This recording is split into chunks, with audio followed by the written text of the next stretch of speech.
Good morning. Hello and welcome to Big Conversations with your girl Tee Adeyemo. I have done Big Conversations since 2022, peripatetically, and I'm happy to say that we are back today, 6th of September, with an amazing lineup of guests. Our first guest is Mary Thomas. She talks about her book, our memoir, Across Borders and Beyond Belief. I hope you stay with us. You're watching from our YouTube channel, LCC Media One. You do well to like and subscribe. Good morning, Mary. Thank you so Good, very much for joining us this morning.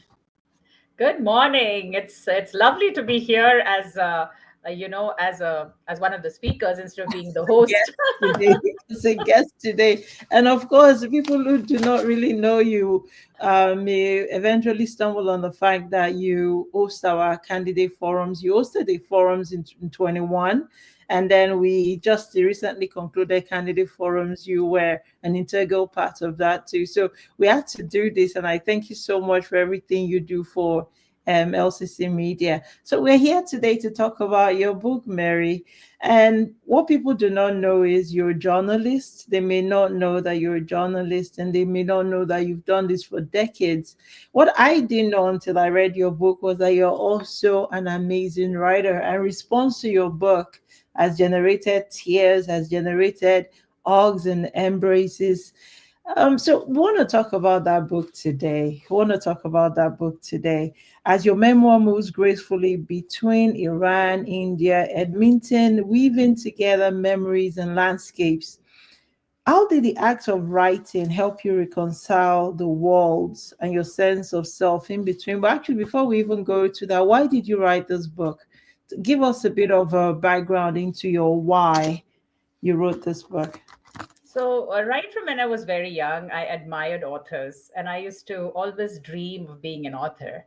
So, I had this at the back of my mind. It was in my subconscious for a very, very long time. But I never, actually thought of sitting down and writing a book because life has been so busy with children, managing everything, your work and your home, and it's tough. So you don't get time to sit down and actually write. But I have been journaling for so many years, especially, since my depression. I went into therapy and I did a lot of journaling.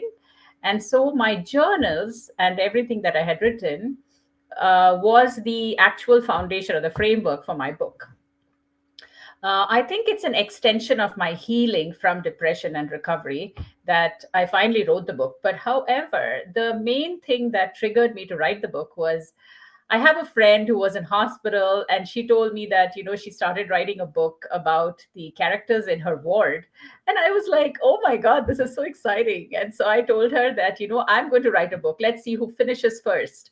And so I started writing the book just to challenge her and to motivate her to complete the book. And I finished my book, and it was such a surprise to me that I was like, actually able to complete it and give it a nice closure and launch it on Amazon. So I'm pretty happy with how the process went, but it was such a out of the blue trigger that led me to actually start writing a book. Mm, mm. And and of course, you wrote a beautiful book whilst at it. And I just wonder how many people write books for their friends healing in hospitals, except you, Mary. So what have been some of the reception I've seen to your work is people crying, people reading it and reaching out to hug you. I was at, of course, the launch of your book. I was MC there. Have you been stunned or surprised by the response your book has generated? Oh, I totally have been overwhelmed by the response. There was a woman who came up and she's a friend, old friend of mine, but I did not expect the response that she had to my book. She could identify with some pieces of my story, and that really resonated with her. And she went out of the blue to buy like 15, 20 books and, actually distribute it to all her friends and family, which surprised me completely. Like I couldn't believe it that somebody would do such a thing. It was a great act of gratitude for sharing a voice that hasn't been shared before probably, or she hasn't seen it shared, and so she wanted that permission to share her some pieces of her story too, I guess. And that's what probably resonates with people. I mean, I'm trying to still figure it out, but I'm still overwhelmed by the response. Mm. I hear you as well. Your faith is interwoven everywhere in this book, and it's a beautiful thing because I feel in some parts of the world today, faith is stifled. How much of your faith comes across in this book? So faith is the only weapon to fear, right? And we see that everywhere in the world there is fear. There's a whole epidemic of fear, and people are fearful about volcanoes and tsunamis and wars. There's so much war happening everywhere. And if people realize that we all are in this fabric, in this big tapestry, they wouldn't start burning it like they're doing in these wars. To me, that whole thing is very sad. And I think it's pathetic that people have gone to this place where they're killing each other and doing all these things, because my life and my faith don't let me do that. I had this, this constant companion, my God, who was always walking with me in most parts of my life. And then during my depression, I couldn't feel his presence. That really shocked me. And so when I did my therapy, and as I came out of that and I worked through my traumas and everything, it was very, very difficult. The most difficult thing I've done in my life, I think, was my therapy and my healing. Mm. And coming out of it, I got a new surge of energy, and I reconnected with my faith. And that is the story that I wanted to present. So if anybody is going through depression and a difficult time, and they can't see God near them, don't worry. It's God is with you, but you can't see him because of your mind. Your mind is in a very big chaotic situation. So this is a book of hope, that faith is something that you can get back. It's not something that you lose, and it will come back to you when you've recovered. I kind of like when you write, faith is a book of hope. Faith is something you get back. Faith is something you recover. And sometimes even me, I'm not a small girl anymore, but in many ways I respond to tragedies and life's delays and disappointments as a child. Like, you know, could you read something in your book that helped you find your faith again? Because faith itself is a big thing, and you speak to pastors, and they wonder, why is it that your faith keeps going up and coming down? But life does not throw you the fairy tale story every time. Life, grown up life, adulthood comes in ups and downs, in bumps, in delays, in sickness, in disappointments, in old age, in so many things. So if you have your book there, I want to explore with you. Faith is something that helps you get your faith back. Is there something you can share with our audience today that'll make our hearts warm? I could help rekindle this much needed hope and faith that we need.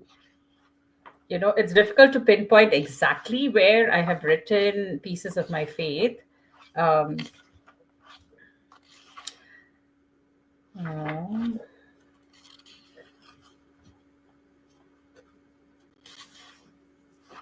Hmm. so I can read a small piece that I've written in the chapter letting go of certainty. So there was a place in me which was always in black and white. And my husband used to always ask me that, how can you be so sure about certain things? That you always talk in absolutes. But after I got married, my husband started showing me shades of gray in everything. And so I started realizing there is no need of certainty in everything. Sometimes you have to let that in between be. And so a small piece from my book. In my community work, I met women escaping abuse from men praised on Sunday mornings and promoted in boardrooms. And I met men raised with no fathers trying to rebuild a new version of masculinity, one therapy session at a time. In my own home, I carried wounds I hadn't known how to name, until I heard those same wounds voiced in circles of women, different accents, different gods, but the same ache. Travel, it turns out, doesn't shift where you are, it shifts who you are. It doesn't change your principles overnight. It gently loosens them and it makes them breathe. It whispers, look again, look longer, judge less. And so I began letting go of the need to be right, letting go of the checklists of good behavior, letting go of the need to have an answer to everything or to be someone else's answer, letting go of the arrogance that my way was the only way. It deepened my faith.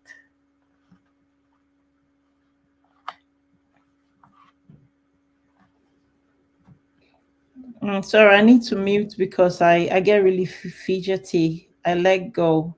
That's really well said, and that is something that struck me, Mary. I didn't know um that you had it in you all the years we've known each other. Like your words are just brutally honest, and my reaction to reading your book was just I would find myself not able to turn to the next page because a set of words was dealing with me. And this is what so many people have also said, that they found solace in your honesty. Now, was there a moment ever in your writing that you felt most exposed, and how did you navigate this space between vulnerability and storytelling? So I feel, there is so much fakeness in our world today, so much superficiality, and people are showing things that actually on the ground are very different. And I want to challenge that. And I want to say that, we are all human. We all belong to families which have issues. I mean, there is no family where there is absolutely no issues, right? So we are all dealing with some issues or the other. And so to hide that and to not share that actually breaks our connectedness. And that is why it's so important for us to honestly share what we are going through so that we can give people the permission to talk about it, to dialogue about it. That's the only way we can come up with solutions and we can support each other. And so that was my premise when I shared so much of my vulnerability. When I still read some of those things that I've written, it brings tears to my eyes, because my husband and me, we know what we've been through, and when we read it, sometimes we tear up. And I'm sure that other people feel the same emotions when they read it. So I'm actually grateful for the opportunity to have the courage to share that. I'm grateful to God that I was able to write this book and release a lot of unreleased emotions from myself. It was also the culmination of my healing journey. And I don't think healing ever culminates. You go through ups and downs and you keep working through each of them. So there is no there's no 100% version of yourself that you're completely recovered and you're the best version. But God works through you, He works in you, and He allows you different opportunities to move and transform yourself to who He wants you to be, to reach that full potential. Mm.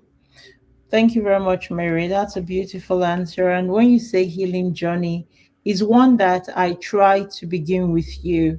I find out that you need, for me at least, I need to be brave enough to say these are the emotions I want to work with today. That it's okay to revisit certain maybe traumatic experiences in my own life. And I think that's one of the things your book did very well. You made it okay to be an immigrant. You put a voice to a lot of our experiences, to the spaces and times when we were wounded. You made us become or feel human again, like it's okay. And that is one of the main things I drew from reading your book. And it's such an experience that you want to revisit and revisit to find yourself again at your deepest core. It takes me to my next question. Your first couple chapters talked about the poetry. That was how I felt it was. Just remembering your time in Iran was poetical. You were trying to describe a season of your life. You'd lost your father, the life of a migrant, the poetry behind it. So I want you to take us there, and I want you to weave your experience with bereavement, being a new mother, being an immigrant, and a parent as well, actually, into those first into your first memories of your time in Iran. So it's actually a lot of things I was carrying at that time, not just the grief of my father's death. It was my mom being left alone in Mumbai wasn't something that I wanted. I didn't want her to be in that house and have all those memories come to her. So that was one thing I carried. And also, my little children, they were so young, they were so dependent on me. And my daughter was also very fragile. She would get colds and cough and flu every, at the drop of a hat. So she was someone who needed a lot of care. And my husband was all alone in Iran. So we were excited at the same time. We were grieving, and the two children, not knowing the culture of a country where you have to be completely covered, and it was hard. It was very hard for me. So when I was traveling there, I was wearing something that was completely inappropriate, and how this woman from from the plane helped me to cover myself appropriately to be in an Islamic country which expects women to be modest. And so a lot of things, and managing two little kids on the plane is crazy when you're alone. So she helped me to take care of my boy while I was managing my daughter and feeding her and doing all those things. So it was a blessing in disguise to have met Shahrzad, and she was the one who was my bulwark and my fulcrum for that whole time I was in Iran. And I met her just in the airport, and it was such a unprecedented thing. I've never met anybody and become such close friends ever. So just meeting her at the airport, and that whole journey in Iran was pleasant and beautiful just because of Shahrzad, and how much he supported me. So I truly believe that that was coming together of many emotions. My dad's death, and the mourning for that, having the responsibility of taking care of my mom while she was dealing with that, having the responsibility of two little children. We didn't know what their education is going to be, and all that. So a lot of things I was dealing with. And then also, um, not knowing the language in this country. How will I move in this country where I don't know anything at all?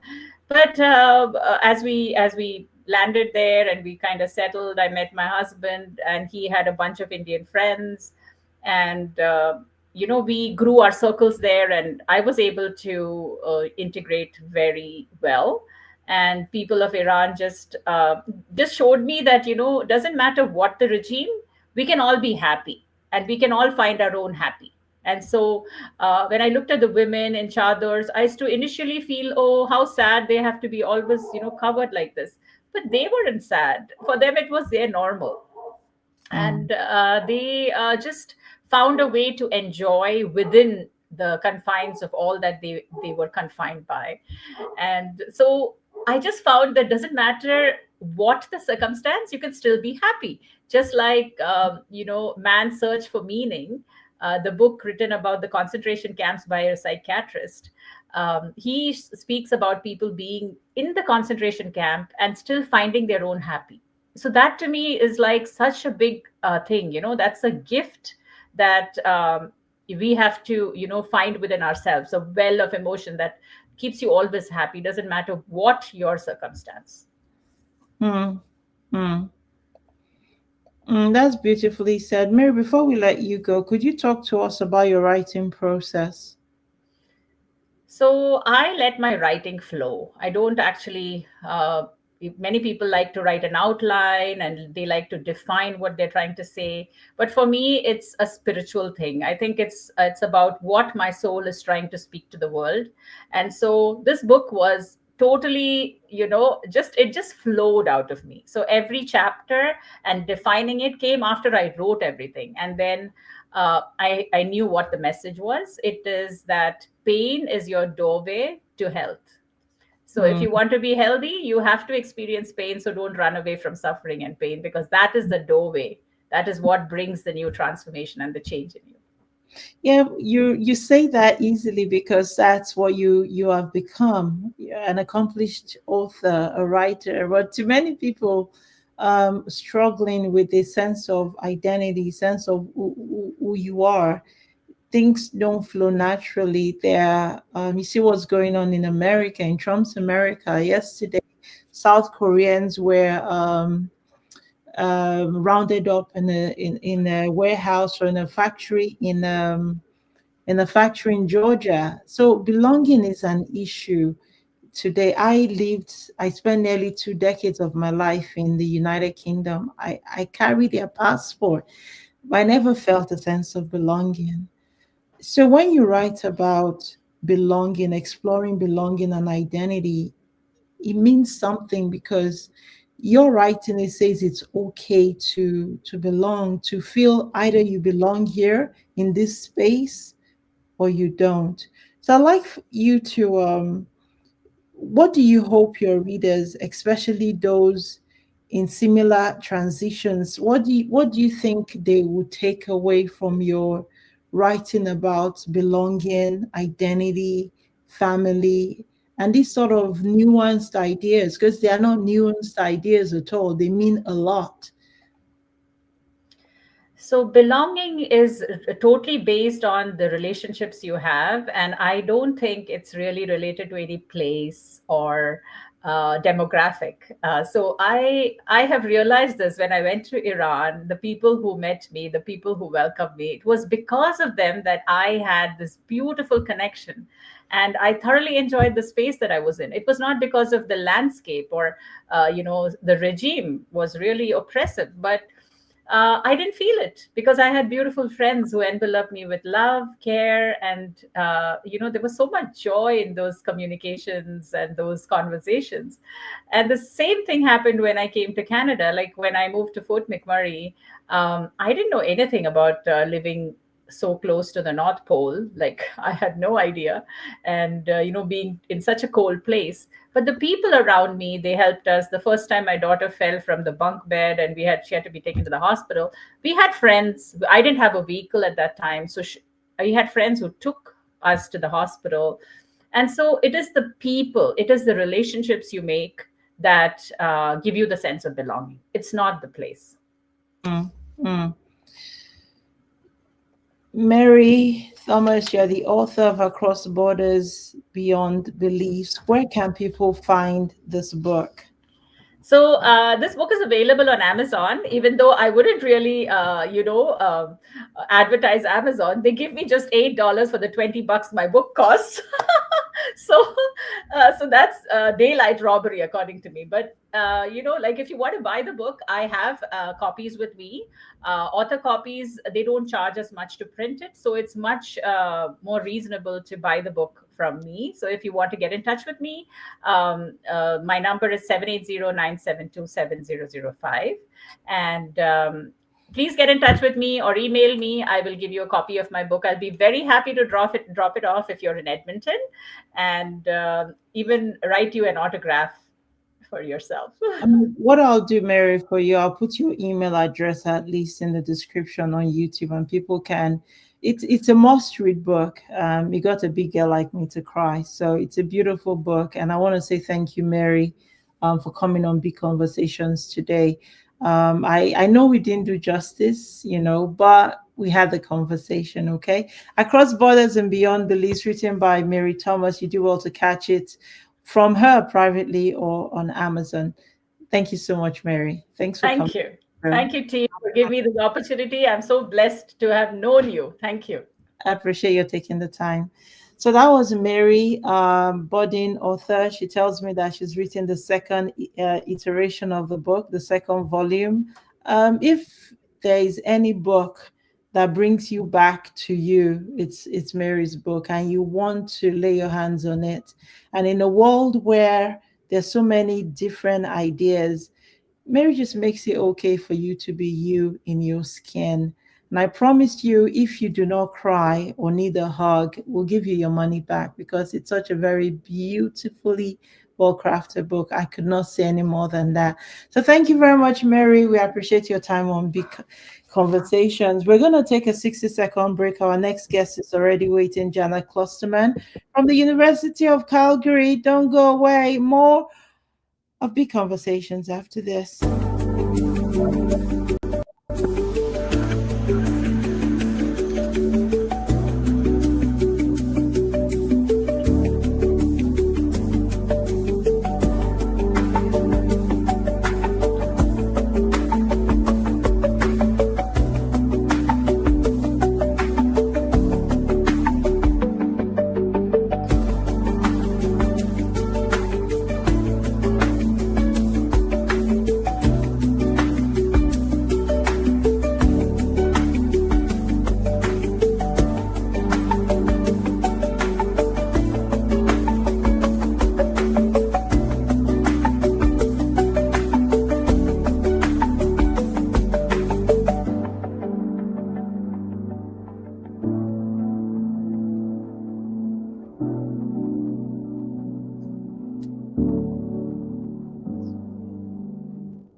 Hello and welcome to Big Conversations with your girl Tee Adeyemo. You're watching from our YouTube channel at LCC Media One. You do well to like and subscribe.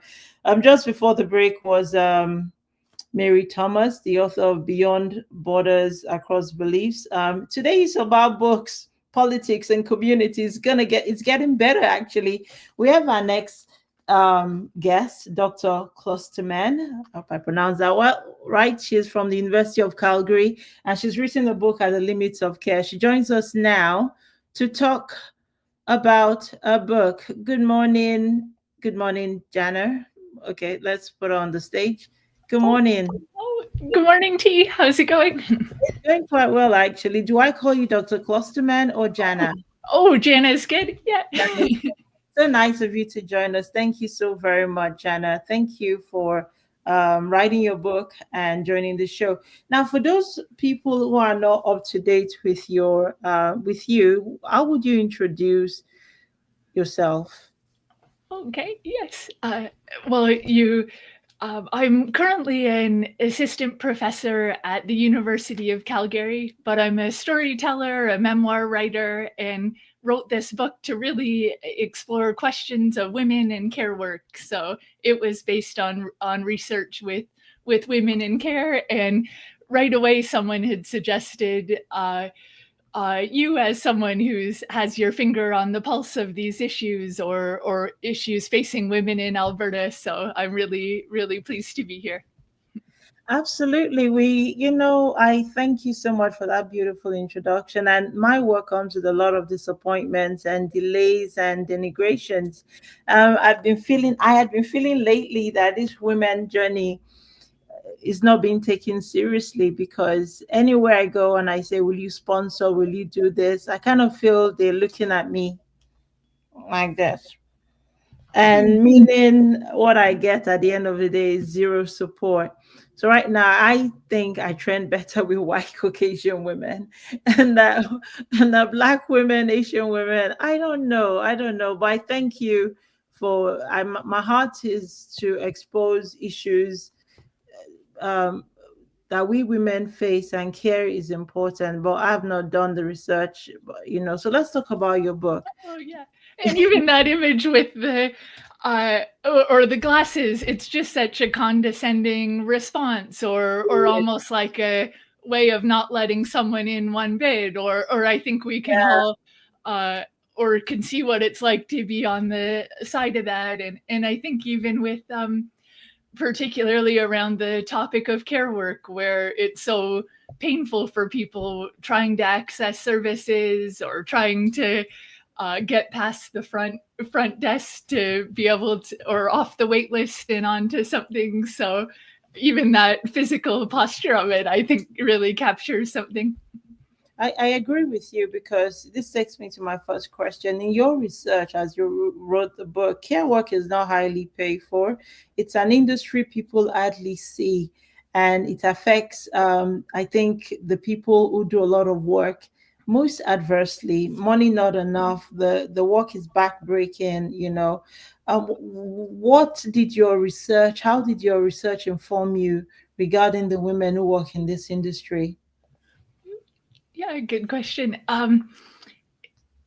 So initially the project, I started it out with the question, what about the limits of care? And in particular, I wanted to learn from women who'd reached their limits, maybe had crossed ethical lines or felt disappointed by the care they'd provided, and from some who had stepped back or resigned from the work. So it really reached a breaking point in that. And I kind of started with the assumption that we really have to get this right as a society. Like, care is so vital. We all rely on it. We all have a sense of some vulnerability and deserve to have our needs met. So that was one assumption. And the other assumption was that, of course, some groups are being hit much harder than others. And we see that with women of color, or immigrant women of color in particular, who are assigned these paid care roles, and it's often both being hit twice with work on the clock and work at home. So I wanted to maybe start with a disruptive focus on what about the limits, or what about women who don't want to do it anymore, or women who can no longer do it anymore. So I started with that more provocative question as a way to learn, like, what can we learn from these conversations with women, or from those more uncomfortable stories of the parts that are harder to put on the record. Mm, mm. So what did you so when you did this research, what did you come up with? Do you think we'll ever get that balance right, really? Yeah, gosh, it really became a story about how important it is to improve services, or improve supports, and I think even it was so fascinating in some of these conversations where I felt like it was ended up almost becoming a conversation as me and other women are jostling for moral position, or seeing who's had evidence of being a caring person. And in some conversations, I felt like I was kind of getting my hand slapped by women who had done a superior job caring for someone, or who were suggesting, there must have been something uniquely wrong with me for burning out. And in fact, one woman, she accused me saying, like, you burnt out. Gee, some people like the frenzy. But she, on the other hand, was someone who had always been a caring person, or a natural caregiver, and had really been invested in that story of herself as someone who could pull it off. But it stood out that the conditions she described were just very different. She had a lot of support. She described teamwork all along. She mentioned care in a context where she could really trade off and rely on her siblings, and it just felt like her idea of what was care and mine were very different, and that a lot of that came down to how do we support women, or how do we ensure that women are well supported, whether that's through a more paid public supports, or through the option to trade off without feeling like a bad person. So yeah, those were some that came out. Yeah, this story is not everybody's experience. I remember when I first moved to the UK, I lived there for nearly 2 decades. I did try care work, and I hastily left the industry because I just found it wasn't me. It wasn't for me. And even though, now I'm in my 40s, and I find sometimes I find that I'm short of cash and I need to raise money. I have never gone back to the care industry, only because I knew I'd rather just not go back there. It's not, you're either caught out for it or you're not. And it takes me to my next question. You've written this book, At the Limits of Care. Are people really listening? Because I left behind, when I came here, a community of nurses and healthcare workers. About 4 or 5 of them died during COVID, because they could not get time off work and they had to keep working. And now COVID is over, they are long gone. Who is listening? I think Yeah. the change, because this is okay. Let's start there. Is anyone listening? Oh yeah, yeah.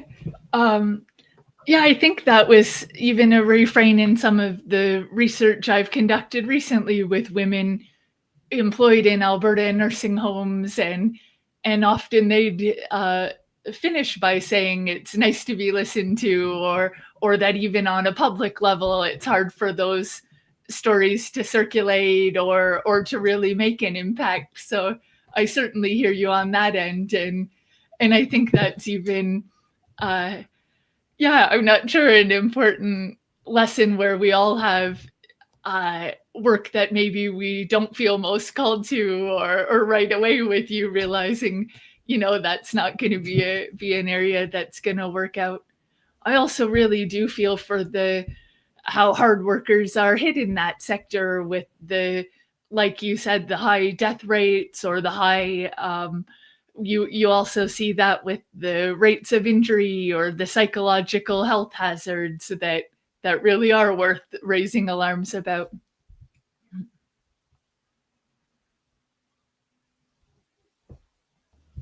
Yeah. Yeah, sorry about this. I should probably leave my screen on like this. What particular insight did you get from your research? Because it's everything you said and more. I'm just wondering, when you did your research, you did it across the spectrum, including Black women, BIPOC women, Asian women as well? Yeah, for the current book project that I shared about, it started off more as a memoir to explore my own experiences with a very limited amount of participants. And so it seems more a story of this young white woman entering into care work, and I really look at how painful that was for me. And I write about some of the lesser talked about aspects there in my own experience of feeling like a failure, or even developing disgust towards some of the people that I supported. So I really, in that particular project, kind of start with my own experience of what that was like, or what parts felt unsayable or taboo to put on the record. And now in previous research, my focus has been on interviewing immigrant women of color who are often employed. It's workers who are working sometimes multiple jobs, or where they talk about working home care in the morning, assisted living in the evenings, or assisted living in the evenings, nursing homes overnight. And often these are women who talk where they're not just being hit at work, but are also caring for families, or really feeling the weight of those public services in their household and communities as well.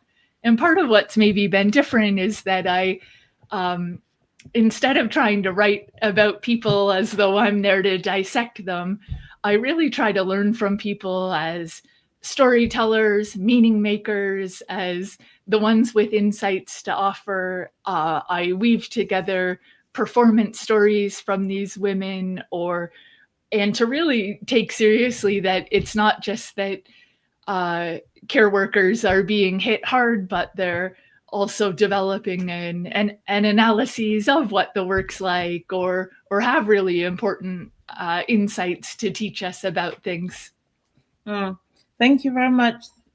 Thank you very much, Janna. I'm just wondering, since the first time you go into the industry and you finish writing the book, would you say much has changed? Yeah, let's see. It's it would be hard for me to weigh with some of my limited. Some of this has been narrative research, or I've been quite interested in how women tell the stories of our lives, or how we talk about it. But I have also certainly noticed some really raising alarms, or telling stories about profitization, or the amount of care homes that they work at where it's about making money, or about these for-profit interests. And one of them, it was kind of from here in Alberta, was a care worker from the Philippines. She loved what she does. She enjoyed the work. She talked about how residents, they'll often say, like, are you going to be here tomorrow? Are you going to be here tomorrow? Like, she was one of the favorites. But she mentioned that at this assisted living facility where she worked, that if a resident needed to be portered or pushed in the wheelchair to get from their bedroom to the dining room, she'd have to charge the person $9. And if they hadn't paid their services, she wasn't allowed to help them, because a manager could get her in trouble, or then her employment would be at risk. And she told this story with the most critical tone, where she had a strong critique of that for-profit employer. She knew it was morally wrong, and To me, it was just a story that was about how awful it is to put women in that position to have to say no. So you certainly see that the for-profit as a problem in a lot of the conversations with women I've had. Thank you. Your book comes out October 15, 2025. It's published by University of Toronto Press. It's also election season. I'm wondering, do you think it could change things before policymakers to give a deeper insight into this much looked over industry? Well, yeah, gosh, that's a tough one, because I think decades of research has shown, or we can really see these the answers or the need to really invest in and improve these services where that's been documented for decades. I even think of this study from the 90s where I remember reading about how some home care clients were not able to rely on adequate services, and even some of the case managers had encouraged these women on home care to, if they needed help, knock on a next door neighbor's door, where it just felt like there was this built-in assumption that the state is not going to provide enough care, or that it's really up to individuals to kind of do it yourself. And I think we do really need to challenge that idea about that we shouldn't expect much, or that that it won't be provided to us, and maybe really need to advocate for improving and investing in these services. Yeah, the industry, we do need to do more work to advocate. So let's talk about counter politics of care. You introduce what you call the counter politics of care, centering stories of women stepping away from care. What compelled you to elevate these lesser heard narratives, and what do they reveal about traditional care that we often miss? Yeah, I was really motivated on that front, where I felt like there was, maybe when I first turned to look at some research, it was kind of this assumption that workers want to do it, they want to care endlessly, they love what they do, they enjoy spending time with the people, they just want to care more. And I think those were one story of a woman who, of course, wants to continue doing it, and those stories maybe are good to make the political case where we need to support Sheila so Sheila can keep giving as much as possible. But I also thought from some workers who were getting injured on the job, or others who were having to exit, or reaching with more devastating impacts from that work, where those stories were sometimes missed. But also, I have to say, it kind of became a little bit funny, because I started with this disruptive topic on the limits of care, but saw right away that some women I interviewed didn't really want to go there, and in some conversations it took like 60 minutes for me to broach the topic of limits of care. In others, it was after 75 where I finally said, like, on my recruitment poster, I mentioned the limits. Is that something you can resonate with at all? And it really hit how hard those stories are to tell, or that some struggled to tell a story about how bad the conditions were without having to qualify their moral worth, or mention that they'd been well-meaning, or clarify that they really valued the work. So yeah, that has certainly stood out to me. Thank you very much for that. How do you envisage women generally across the spectrum will across board rather, would relate or deal with your book? How do you think they'll respond to this, to your book? Okay. Yeah, I think I've heard from a lot of family caregivers and paid care workers that they have found it a hopeful and healing read. Some have said that it really helped them to rethink their relationship to care, or that they even had spent a few days afterwards journaling or reflecting on these hard won or close relationships that they've had.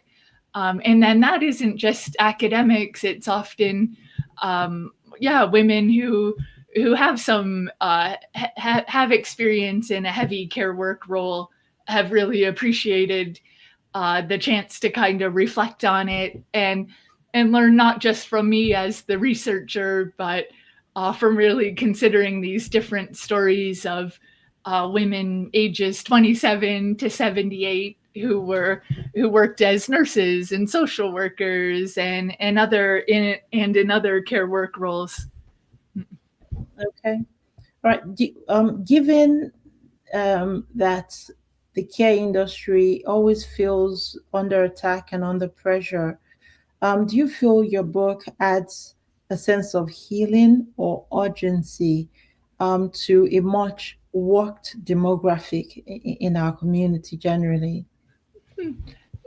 Well, but I think for sure it's been a healing read for some, and it was also quite healing for me to write. Like, I think when I resigned from care work, I myself felt like I'd failed or had wondered what was wrong about me, that I hadn't noticed red flags sooner, or had put myself in that position. Like, I just felt like kind of a dupe or an idiot, or that maybe I should have had my eyes open to do more to keep myself safe. And I think that was even the response from some, like a smarter woman would have left sooner.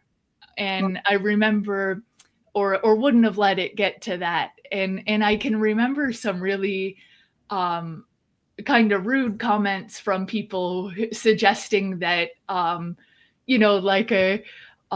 I should have done more to protect myself, or that I should have set boundaries, or if it was that bad, I should have left. And to me, those are the kind of comments that you'd never direct to a woman staying in an abusive relationship, or as if the problem was her as an individual, or not these structural issues at play.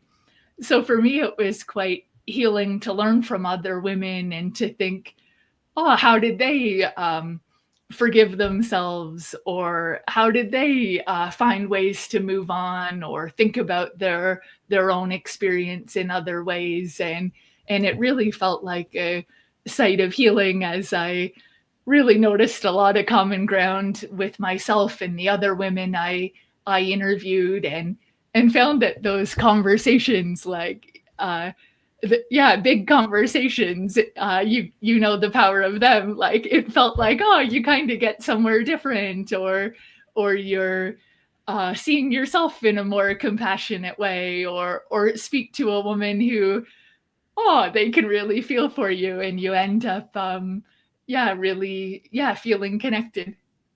Okay.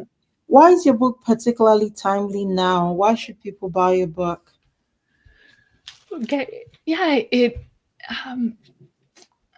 I would just say with that, it's a real way of, often when some research the topic, they almost take on this role of this expert who's taking a God's eye view, who might analyze the stories of care workers, or point out where, how they've said it, or what they're, or almost dissect the topic, or the insights from other women.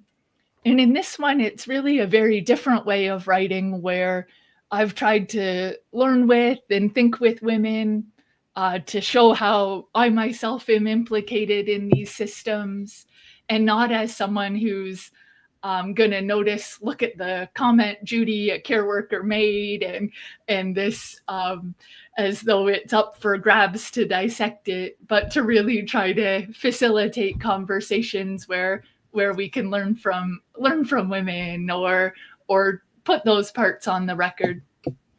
All right. Thank you, Professor Janna Klostermann. You have written At the Limits of Care, Gendered Work and the Stories That Matter.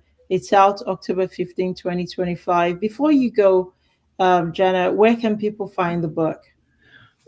Yes. Yeah, thanks so much. You can, it's available on Indigo, or so you can order it there, or also on any of the book retailers of your choice. Yeah, thanks so much for the opportunity to share about it.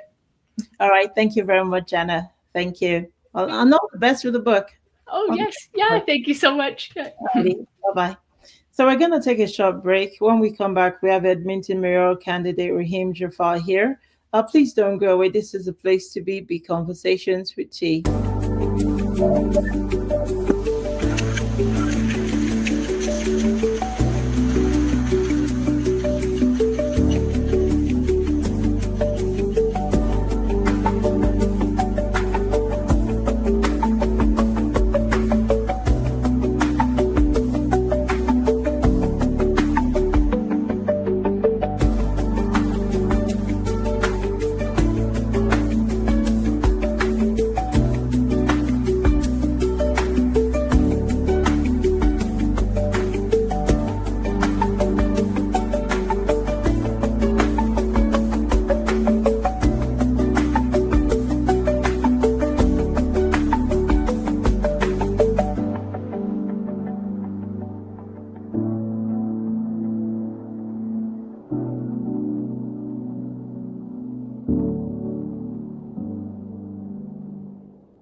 Hello and welcome back to Big Conversations with Tee Adeyemo. We've had the book section. Now we're going to the politics section. Big Conversations is always all about books, politics, community.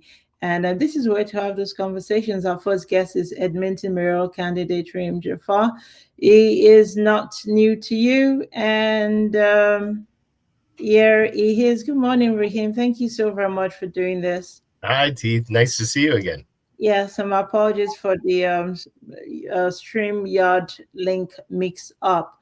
Okay, so let's get right. I'm here now. I in the mornings on the weekend, as you know, you may know, I own a restaurant on White Avenue, and we've been a bit short-staffed, if you can imagine, right during this campaign. So I was in the kitchen, and I thought I'll make some quick time, and then I'm going to help them just for a short period. Then I'm going door knocking. So it's a busy schedule when you run your own business, for sure. That is true, and I appreciate I appreciate you taking the time for us to get to know you a little bit more better. So you've proposed adding 500 new police officers over 4 years, deploying more beat patrols, CCTV cameras in areas like downtown and Chinatown, and enhancing transit safety. Can you walk us through how you will fund these initiatives without raising taxes or cutting services elsewhere? Yeah, thanks, Tee. I appreciate the question. And we've taken a lot of time, first of all, to hear from Edmontonians. I was fortunate enough to have a series of town halls after launching my campaign and really trying to get to the heart of the things that are important for Edmontonians. For myself, I've seen a lot of the issues relating to crime here on White Avenue, as I mentioned, where my restaurant is, where we've seen property damage and restaurants suffering and other types of graffiti and just unfortunate crimes that are related to a number of different things. Downtown in particular, when we launched this announcement that you just addressed, we did it in the heart of Chinatown, where, business is there. It's like a war zone in many days, where they have to, put shutters on their windows, the added costs of security, and still they have constant problems, windows being smashed, issues with vagrancy, theft. It's just so tough. So we narrowed down our focus to say, okay, if we wanted to add more police on the streets in order to address some of these issues with crime, we noticed that in the past, especially here on White Avenue, where you have more community policing, it is a huge deterrent for crime. And of course, you need to add those provincial supports of issues that are outside of the purview of the police, where they might need support in policing, whether it's people, social workers, people with, that are experiencing mental challenges, that they can give them the support of the police, because policing has changed quite a bit over the last decade. But where we're going to find the money, we'd already looked at a number of areas where we know that the municipal government has maybe moved a little bit out of its lane when it comes to spending. And there's a number of initiatives that we feel that we could realign and get back to the basics, like this particular area of crime and policing, where we'll be able to find the money from within. The other thing that we've noticed that hasn't been done properly is the proper audits of the city books, but also a number of granting councils and other types of money that flows from the city into different organizations. We've seen that there's a real breakdown in the auditing process to show that there's accountable use of that money. We feel through cleaning up that process in particular, we'll be able to find about $400 million. We hope to do that within the first 60 days, if I'm fortunate enough to form government.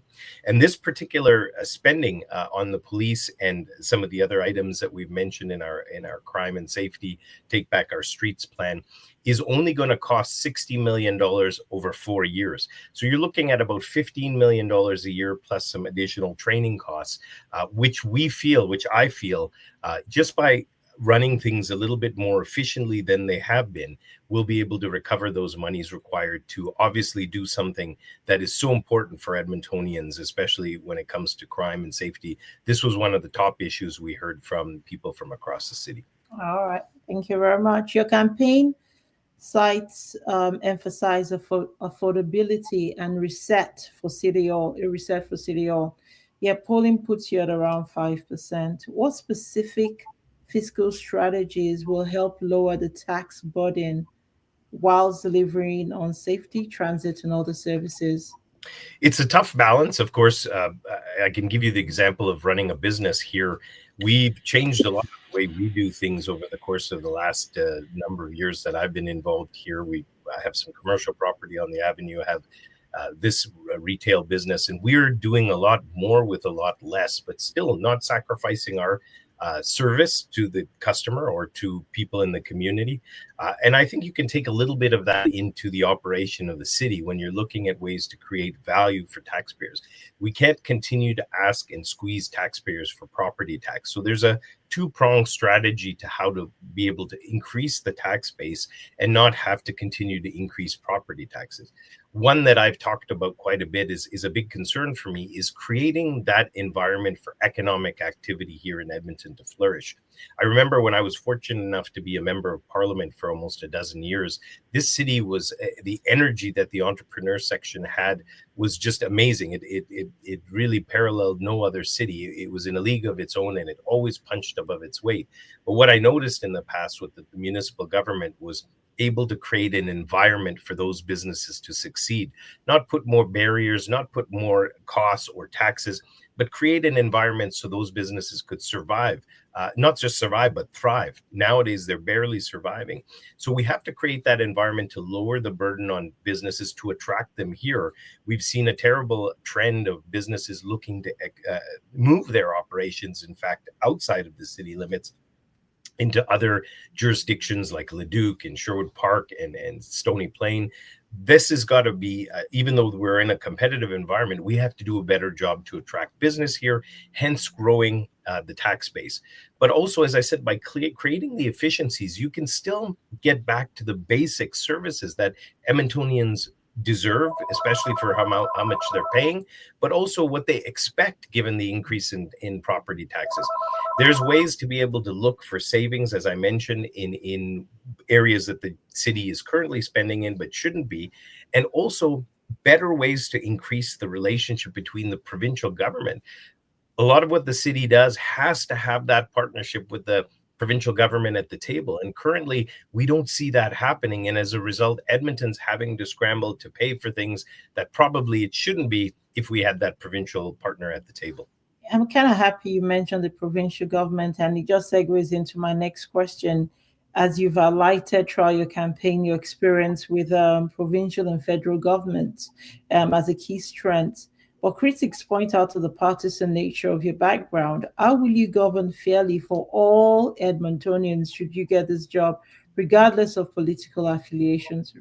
That's an excellent question, T, because I think one of the things that I've been concerned about, even when I served as a member of parliament, is I felt that politics was getting too partisan. And I've never been overly partisan. I remember when I was fortunate to serve as a member of parliament, I had friends in every party and I worked with them. And even though we had some tough fights in the House of Commons sometimes, or in the committees that related to how the House worked, you'd see us together at the end of the evening, often at a local watering hole, talking, getting to know each other, maybe a bit frustrated, but understanding where we were coming from. If you take it back to the position that all of us, no matter what political stripe that were elected, we're there to make the country a better place, you had a common ground you can build on. This is the same thing I'm trying to approach it in the way that the city should be run. Just before I touch on that, here in my business, we've created an excellent model where we do the restaurant, the food service, but we've incorporated the arts community into what we do every day. So we have live music, literary art, we have visual art, and we've given a safe space, a place people feel comfortable to come and perform and be a part of our environment. And it's part of our business model. We support the artists, we support all of those that are making this city so much more culturally rich. So at the city hall level, what I found is that sort of relationship building has completely been void. There's no leadership, I guess, at the top, especially at the mayor's chair, where you're having the mayor working on those relationships with other councillors, focusing, as I mentioned earlier, on the commonality of why they got elected. They obviously want to improve the city. There's commonality there that we can all sing from the same song sheet. Of course, in our different wards, there might be issues that are more specific, that they want something done. And that's where you focus how to work together, being able to maybe get the rest of council to support that. But the acrimonious sort of levels we saw what City Hall has become, that political partisanship that is creeping into the politics. And even this is one of the reasons I ran as an independent, because I didn't really think this new system that they're proposing with political parties at the municipal level is going to serve, I think, Edmontonians well. I think the majority of Edmontonians aren't in favor of that. So even despite whatever someone's political background might be, I think you have to judge it on the fact that, are they open-minded? Are they wanting to work with other people?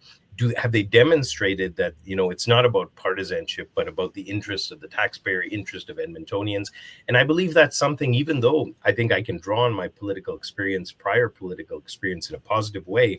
As I mentioned, the partisanship, we have to check that at the door at the municipal level and get on the business of what's important for Edmontonians.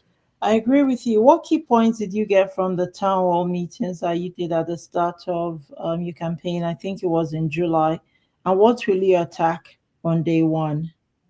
Yeah, so I found that the Revive Edmonton tour, as we called it, because that's one of the things that I feel I've had being here most of my life in Edmonton, having served people here federally in the House of Commons, and then being on the ground. Obviously, I raised my son for the first 5 years while my partner at the time had gone to law school, and then got involved in retail business and commercial property. I really have, I think, a pipeline into the average person, challenges that they face, and the issues that people have been very frustrated about. And we only heard more of that during our town hall meetings when we had people tell us, the affordability is a big problem, especially if they're homeowners, because you're looking at increasing property taxes, which is affecting their ability to pay their mortgage. Their day-to-day expenses have all gone up, whether you factor utilities, insurance, and of course, groceries. So whatever we can do, again, as I mentioned, the key is for the city to get back to basics. We have to be honest with ourselves and say, look, if we have a job to do as elected officials at the municipal level, we have to make sure that those core services that people are depending on every day, whether it's to get to work, or whether it's the snow removal, whether it's transit, that we're doing that well. We have to move away from the days where we're spending millions of dollars on projects, as I mentioned, that aren't in the core responsibility of the city. And again, this is something I believe I bring some strength through my experience at different levels of government, running a business, but in particular, building the relationship back up that should be with the provincial government, because a lot of this stuff, whether it's in safety of our streets, whether it's in some big infrastructure projects, the city can't do it alone, and you need to leverage those relationships by either changing. One of the things the police are talking about on safety and crime is bail reform, big infrastructure projects. You have to have the province at the table to pick up their part of the project costs, and you have to be able to manage things more effectively. And I've heard this across the board, that people feel that the current council, the current leadership, and that's even the ones that are looking for a promotion in this election, have not been focused on the core issues and core things that are important to Edmontonians.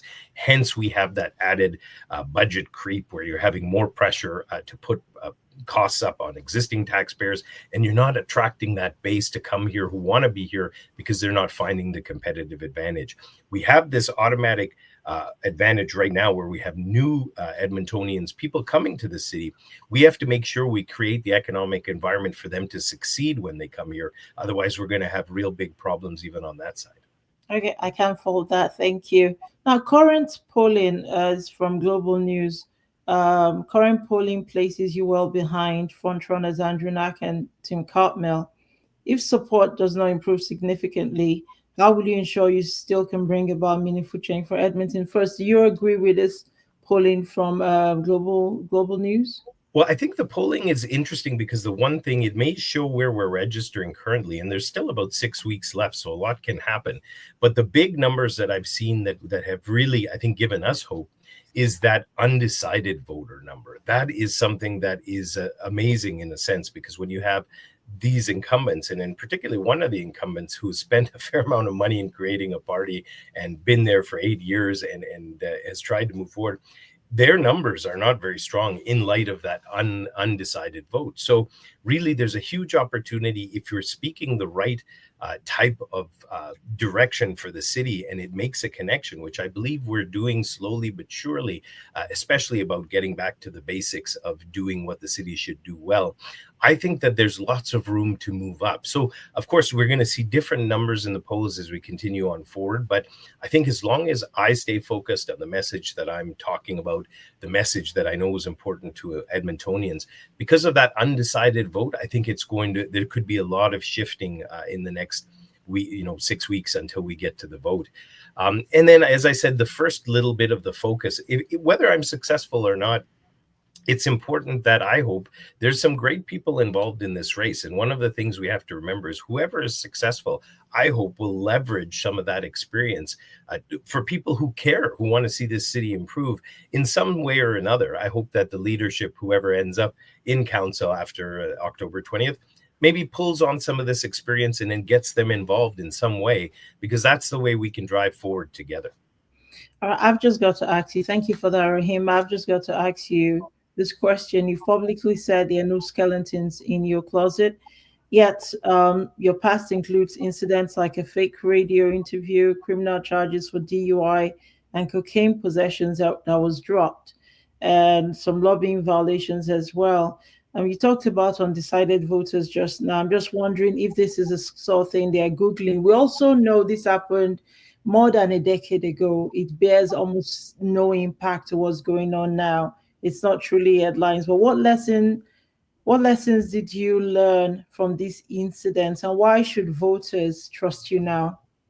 And that's an excellent question. Of course, that's right. We all deal with different challenges in our lives. And as I said, my skeletons are out there. There's none in the closet. There won't be any surprises. So people can judge me, obviously, on the past, or they can see what I've done since all those challenges, because I think nobody is prone to not having challenges in their life, but it's how they pick themselves up and move forward and learn from them.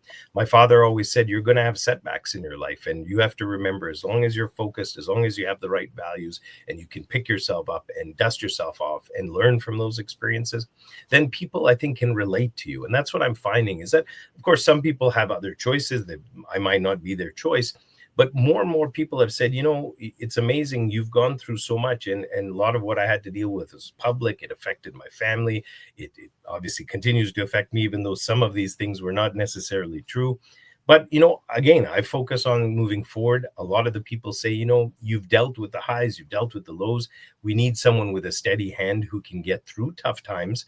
And you've demonstrated that maybe you've got those skills. And so I think it's one of those things that people, as you mentioned, this was, a fair amount of time ago, 15 years ago almost. And I've been focused on family, focused on business, focused on improving the community locally the way that I could by being involved in the community. So I think, coupled with the experience of good and bad, I might be the more relatable candidate because no one is good all the time. But I think people want experience that they can really be, I think, comfortable with, that they can handle certain challenges moving forward and have a proven track record. So I think that's something that speaks to my advantage in this situation. And I can't stress enough, I've talked about it a little bit during the course of this interview as well, that relationship building portion that I'm so comfortable with, no matter who would be in the provincial seat of power or federally.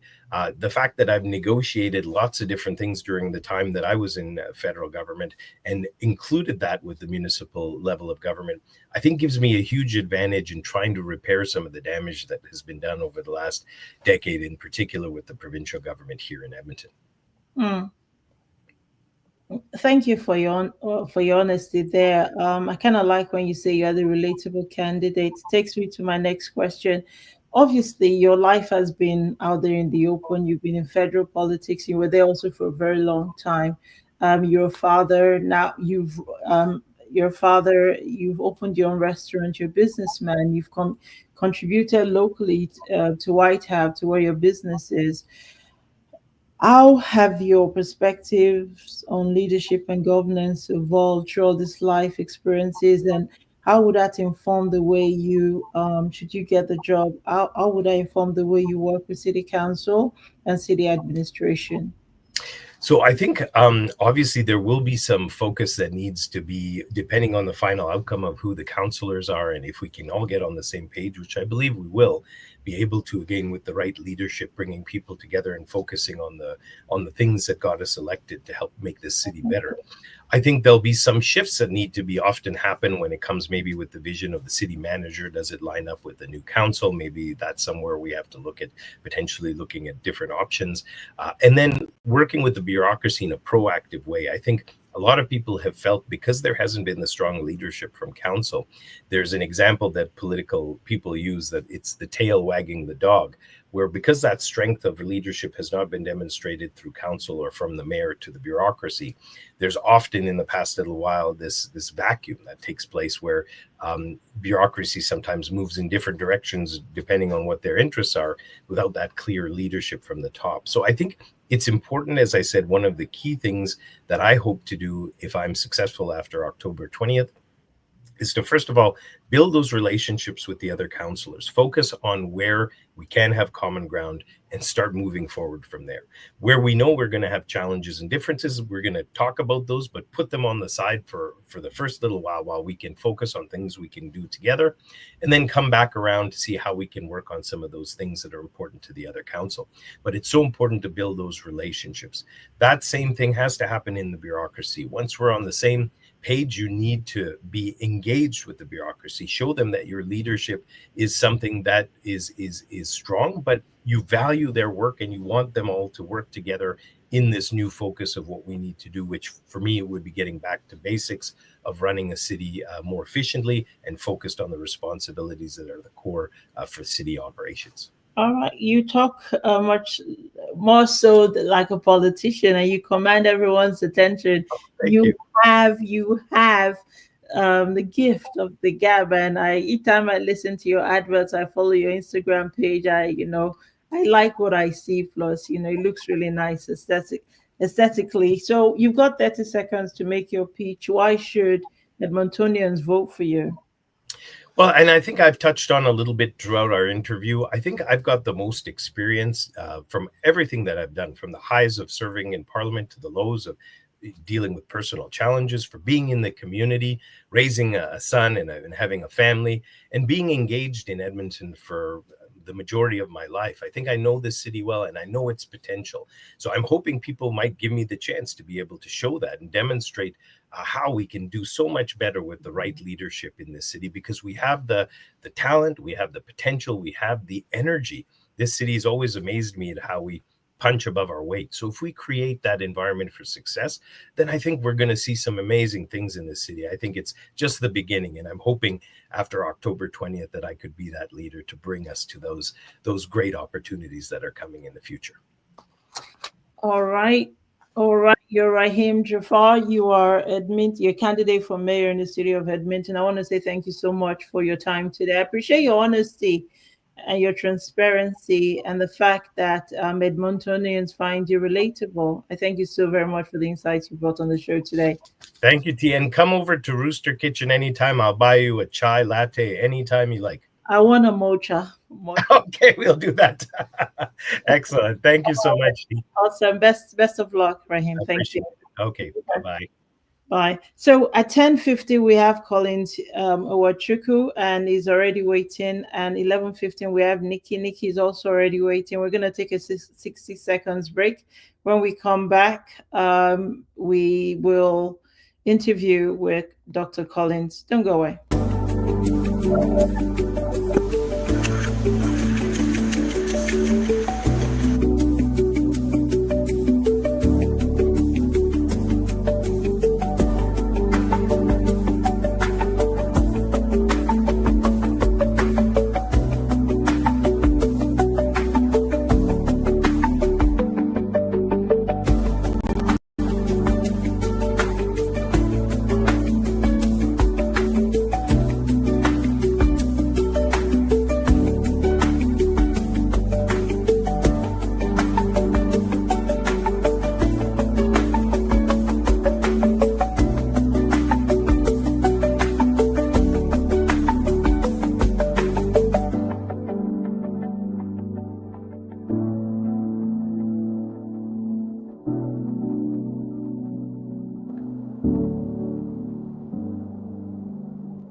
Hello and welcome to Big Conversations with Tee Adeyemo, your Saturday early morning show.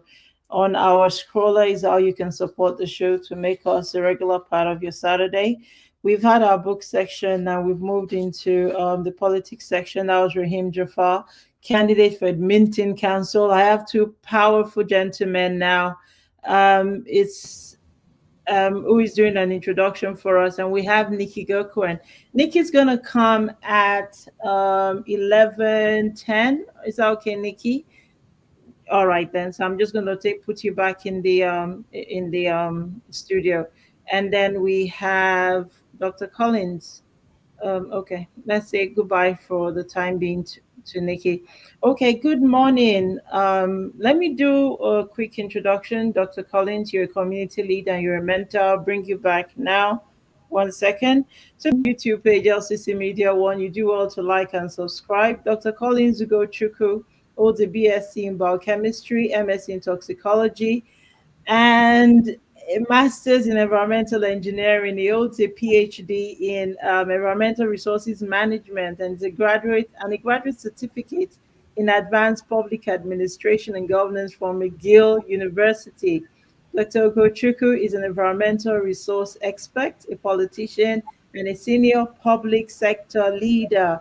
He works for the government of Alberta at the Office of the Premier of Alberta as a senior policy advisor to the Minister of Jobs, Economy, Trade and Immigration. He's also a respected community leader and a mentor to many people. He has been the Constituency Association President of United Conservative Party of Alberta, Edmonton South Riding since 2020. He's married with children. So here is Dr. Collins. How are you, sir? I'm doing great, T. How are you? That was an impressive resume. What did I miss? You didn't miss anything. Just a compressed resume. Oh my God, what should I have said? I did not say like my head is spinning. A lot of education. Thank God you're senior policy. With all that degrees, Alberta needs to use you and use you very well. Because exactly. you come with a lot. You come with a lot of experience. And for those who do not know you, what is the shorthand way you introduce yourself to them? I know you're this and that, but tell us something else that didn't come out in the resume. Well, Collins is first of all a dad, a husband. You also said it, a community leader. I'm also a politician. You said it all. And I believe in people, and I believe in my community. I do all I can to help my community. So that's the short form I can describe myself. And I can testify you do all that you can to help your community, and you work as a policy advisor. What does that look like? What motivates your work at the intersection of environmental policy and public governance here in Alberta? Where do you find your inspiration? Well, that's part of my educational training as an environmental specialist. I did, of course, you read my resume. Also, something I didn't tell you about was I am a professor.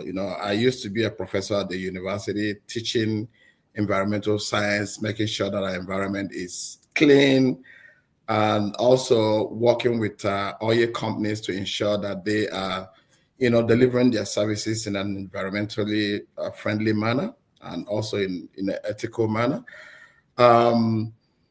So my service is to ensure that the environment is clean, to ensure that people are safe and healthy, people come to work safe and go back home to their families very safe and sound. And that's why, I'm helping, to come up with some of these policies to help the government to implement those policies that will help people to live healthy living and people, living in a very sound environment. And that's why I'm helping to, come up with all these policies. All right. So we thank you for your work as a community leader and a policy shaper. And we know that the government listens. All right. They listen to people like you. You're also the president of the Edmonton South Riding, the UCP party there. What does that look like for you? Could you segue into telling us a little bit about your political career, especially as president of Edmonton South? Yeah, sure. Thank you for that question. For me, I've been a politician since my high school days, and also when I was in the university. Then when I came to Canada, I got myself involved into politics, as a conservative. Being the president of Edmonton South since 2020, I've been able to help, the grassroots, to mobilize the grassroots to support our party. We did the first election that was about how many years ago that we, I mobilized my community. We were able to submit, to support, the Conservative Party to win the majority government and form the government. And then for our own area in, the last election, though we came short, we didn't win the election, especially in our riding. But it was my, the activities of myself and other members of the riding that we mobilized because the dying minute we lost our candidate and we were able to come up with another candidate to support him. Within 1 month, we were able to register more than 2,000 people to support this new candidate. And as the leader of the party at the riding level, the CA level, the Constitutional Association level, I was able to mobilize to ensure that we campaigned vigorously to help our new candidate. And though, as I said, we didn't win then, but we did all we could, to mobilize and gave all our support, both door knocking, fundraising, and helping the party to ensure that we showed our presence, and we did that, at the grassroots level. So my function as the president is to operate from the grassroots level to ensure that we support our party, and up to today we are helping to support the party at the headquarters as well. Now we have a premier who is doing all she can to support Alberta, and she's a wonderful leader, advocating for Alberta all the way. So we are strongly behind her. And given that, thank you very much, Dr. Collins. And given that Edmonton has no MLA from Edmonton, it must be an incredibly difficult job for your party. Generally, how hard do you think you need to work, and which ridings might you be looking to turn in the next election season to at least deliver just one, maybe two, but maybe just start with one MLA for the city of Edmonton? Yeah, so it was really, really disappointing that we don't have any UCP MLA right now, but we're working very hard to ensure that we flip, some ridings within Edmonton in the next election. That's in 2027, by October. We are working hard right now to ensure that we're going to flip some ridings for sure, because the work of our party leader, our premier, has shown that the UCP can deliver all Albertans need. For our own riding, I think I'm going to start with our own riding, Edmonton South. We're working so hard to ensure that we flip it, we'll turn it blue. And we're also going to work hard to ensure that we flip other ridings within Edmonton. We're looking at least between 5 to 10 ridings, to flip it to blue during the next election, because we know that the other party, they are just opposition, they are just warming the bench and nothing to show for it, because it's only when you belong to the ruling party that you can get the dividend of democracy, especially for your community. So I don't think Edmonton is ready to, waste more time, to vote in people that cannot help them to, to get, what they're supposed to get, from the government. So we hope to do that in the next election. For sure. So thank you, sir. So you're reckoning you will be able to flip between 5 to 10 ridings. Given that you have the ears of the premier, how well generally do you think the UCP is doing in Edmonton at the moment? What more does the premier need to do to show that the UCP is ready to convert undecided voters, to turn and to flip 5 to 10 ridings? A lot of work. Yeah, for us, in Edmonton, we are working very hard. We're working towards that, and we're getting all the support from the premier and also from the UCP headquarters. We've been able to form an ethnocultural, committee, to help galvanize the different ethnic communities within Edmonton to ensure that we succeed during the next election. So we are working very hard, and we're getting all the support we need from the premier and also from the UCP headquarters. Yeah, I don't know, sir, if you noticed, but under this premier, there's a cost of living crisis. I know you work in the office of the premier, but unemployment is high amongst immigrants. What is your party? I don't know if this is a fair question as well for you, but this must be things your research would have gathered, that amongst the people you want to flip, a lot of them are unemployed. A lot of them are struggling to put bread on the table. A lot of them work meaningless jobs. The cost of licensing, even though I know it's been a topic, that the government is working on is still just another obstacle. It's still just another Lego of institutionalized racism. What is your party doing to change these narratives before 2027? Yeah, thank you, T. I know a lot of families are struggling right now, and Alberta is not alone in this. I think it's a problem all over the world, but for us here in Alberta, I think we are very, very lucky. We have the best province in Canada. Cost of living here is far, far, far, cheaper than other provinces. We have low taxes. We have low, when it comes to housing, we are far better than other provinces who are going through a lot of housing crisis. I know we have that here, but it's not as bad as, other provinces, in Canada, the kind of problems they're also facing.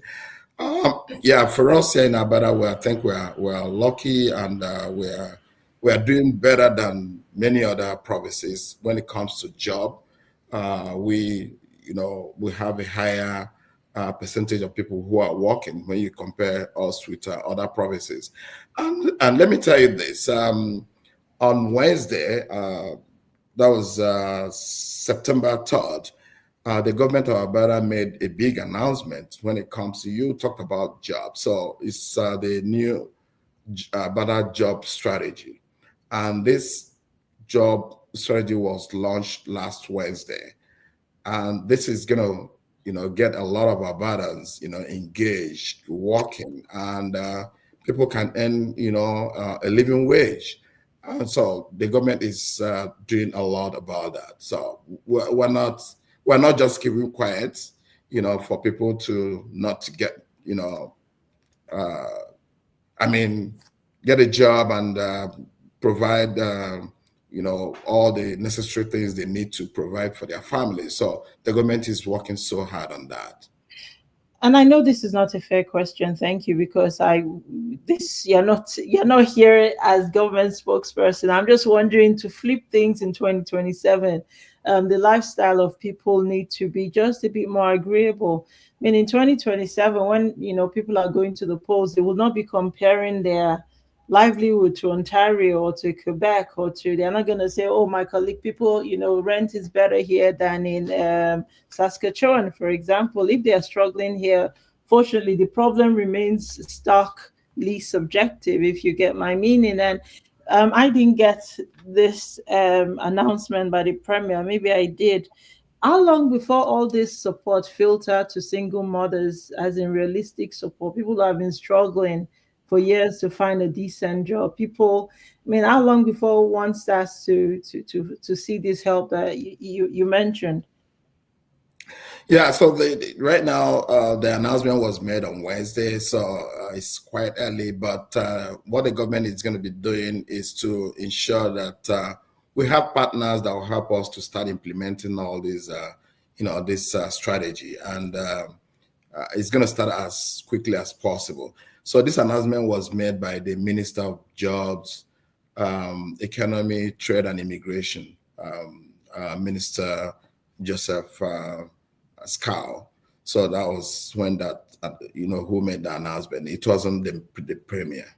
Wow. So this is gonna trickle down very quickly, and the government is doing all they can to, start getting all the partners that will help to, implement this policy. So I think Albertans are going to start feeling the effects pretty soon. Well, I'll go find that process to see what exactly is in it, so we can disperse to women on our channel who are waiting to find help. I'm just wondering one thing, because I've been doing these candidate forums where people say, oh, there's a disparity, there's the province is not really interested in Edmonton, and that the reason why property taxes are so expensive here in Edmonton is because the province has not paid their property taxes, whatnot.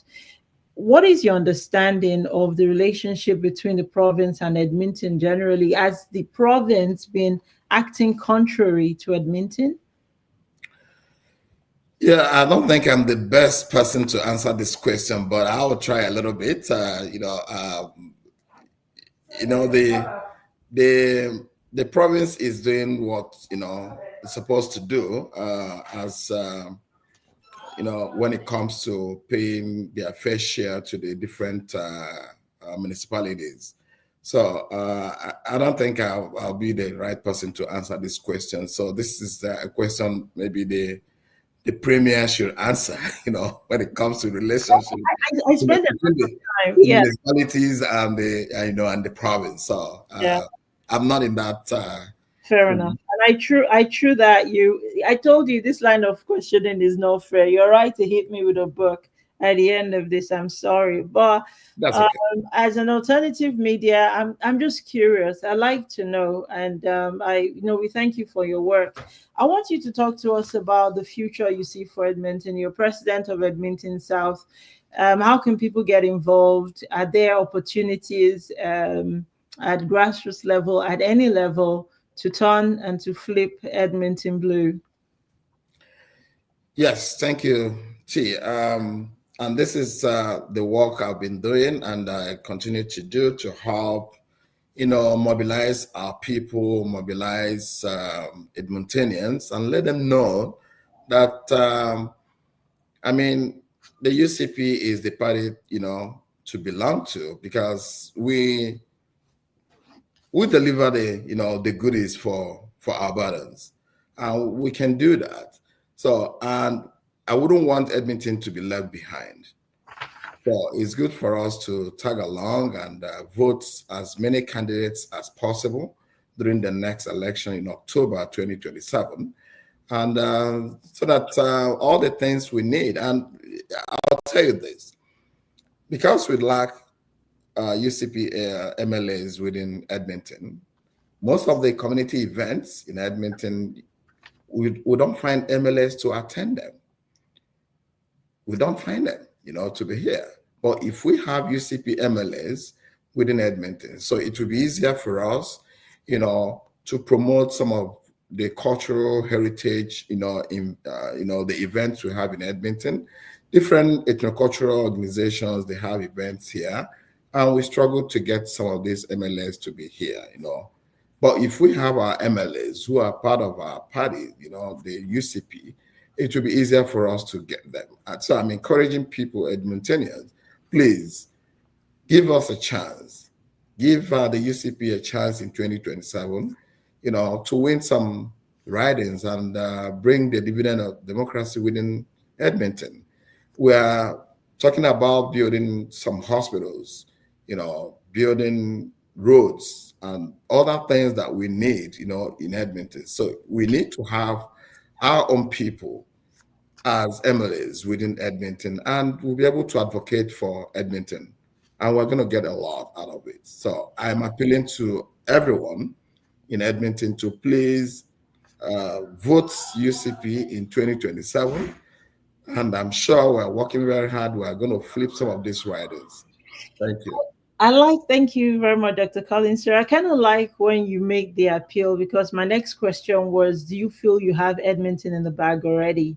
Is this a done deal? Are you confident? But I kind of like that you're tearing up with the appeal, because I think with the UCP, the work is you're tilting very, very closely to where the work needs to be done. An appeal, engagement, some sort of support to filter down.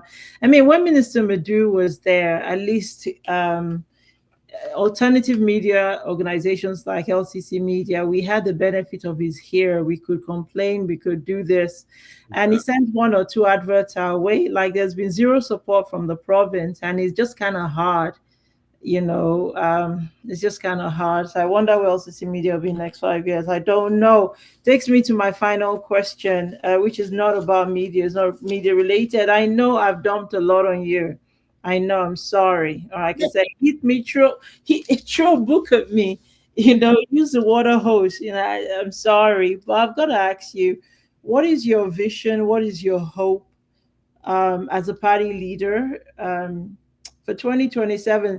Finish this out with some renewed hope for us. Give us something we can chew For those of us who want to believe in UCP, what are we walking away? I mean, you're like a UCP chief, right? It doesn't get any better than this. And we have one of the core people on the show today. What do you want us to take away, to think about, that is going to turn our hearts to the UCP? Yeah, I'm appealing to Edmontonians and also to especially people from Edmonton South that come 2027, we should come out and vote for UCP. And I'm thinking about throwing, the hat in there, to represent Edmonton South in come 2027, to make sure that we have a voice, we have a say at the table. So as you said, when Madu was there, we had a voice.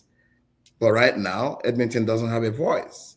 So we need to have a voice, at the table. And when those hard decisions are being made, somebody's there representing Edmonton. We don't have to, leave it the way it is right now. We need to turn the table and ensure that we have someone or a group of people from Edmonton come 2027, to help take all those decisions that affect our lives, affect our families, affect our livelihood, So we need that say at the table. So I'm, letting you know now that by 2027, you just made your announcement right here on LCC Media, right here on Because I'm going to make sure that I choose my hat in that ring to help, turn things around in Edmonton, for sure. This is a first for us. This is a first. We got our first declaration right to be breaking news. Let me see if I can put a breaking news right there. We just got a breaking news. Where is my breaking news? I think this. No, got it wrong. Not that one. I don't have breaking news. Do I? I don't think you should put it. I don't think you should put it. I don't think you should put it now. So. News. Dr. Collins Ugochukwu has just announced he'll be running in 2027. Edmonton South, beware. All right, nice one. Thank you very much for the honor. We really appreciate your time. Like I said, throw a book at me, but better still buy me coffee, buy me a matcha, buy me something. But I thank you for your transparency, your humility, in passing across. You're not the premier, right? You're a grassroots leader and one who mentors with kindness. And I can say this because I've seen you in the community. I know how you operate. I want to say thank you so very much, Dr. Collins. You have a lot of work to do, turning Edmonton South, plus 10 other constituency associations blue. But thank you so very much for your time this Saturday morning. Thank you so much. I don't know whether this announcement will put me into trouble, so we need to check this first. Not to tell anyone. So we're going to check it out, and before you publish this, we're going to talk. Yeah, so. No, we'll talk. But nonetheless, Nicky Gocuan is waiting. Let's move on with big conversations. Thank you very much, then, sir. Thank you so much, T. All right, then. That was Dr. Collins Ugochukwu, president of the Edmonton South Constituency Association, joining us to talk politics generally. And that was really, really eye-opening. I did not know. Genuinely, I didn't know about the press on Wednesday. I didn't know that the premier is instituting support for people who have been chronically unemployed. I did not know genuinely that the premier is working this out to flip Edmonton. So that was eye-opening, and we're grateful. So with my matcha, we'll see what we can clip in 60 seconds. In 60 seconds, we have Nicky Gocuan. I'm going to take a small break, 60 seconds. Don't go away. This is Big Conversations with T.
Ellen, welcome back to your early Saturday morning show with Tee Adeyemo. This is Big Conversations. What's happened to my banner? Yay!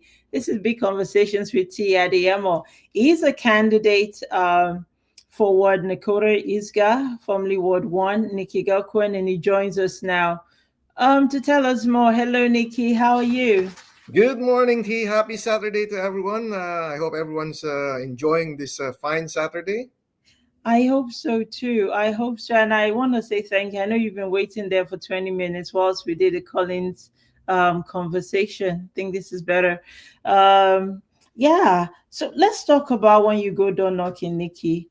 What are the top 2 things you see? And on day 1, what do you intend to trash out? So, T, it's a very big ward, right? Ward 1 is a very big ward, and I've listened to a lot of doors, and in the east where issues of infill is really heavy. That's the big talk of the east, and here in the west, it would be infrastructure. People are having a hard time when you come to northwest Edmonton, and which is partly west, but it's deep west. Traffic is horrible to get around. When school opened just a few days ago and a week ago, and you know, people are talking about traffic getting around. Deep west was difficult. In this community there's 3 exits and no one can get out properly, right? So they're stuck in traffic for a long time. There was a huge talk on social media about getting around, and that's the issue here in Deep West. Okay. All right. So thank you very much. So on day 1, should you get the job, what will you be looking to tackle? Is it traffic? Well, T, let's be honest, right? First and foremost, we need to look at, you know, how much money we're spending, where we're spending it. We need to dial it down because affordability has been an issue. We can't continue spending the way we're spending money and come back to people and asking for more money, right? So we need to be responsible for taxpayers' money. That is very important. Inflation is high, and we all know that, but we can improve affordability if we are careful with your tax dollar, and that's what I'm focused on. And another thing that is very, very important here is there's always been talk in the doors about public safety, the homelessness, and social disorder. This is important, an important issue that we can tackle, but it requires the partnership of the provincial government. And I'm happy to say I'm the only candidate in Ward 1 that has a direct relationship to reset that partnership with the provincial government and focus on what matters most.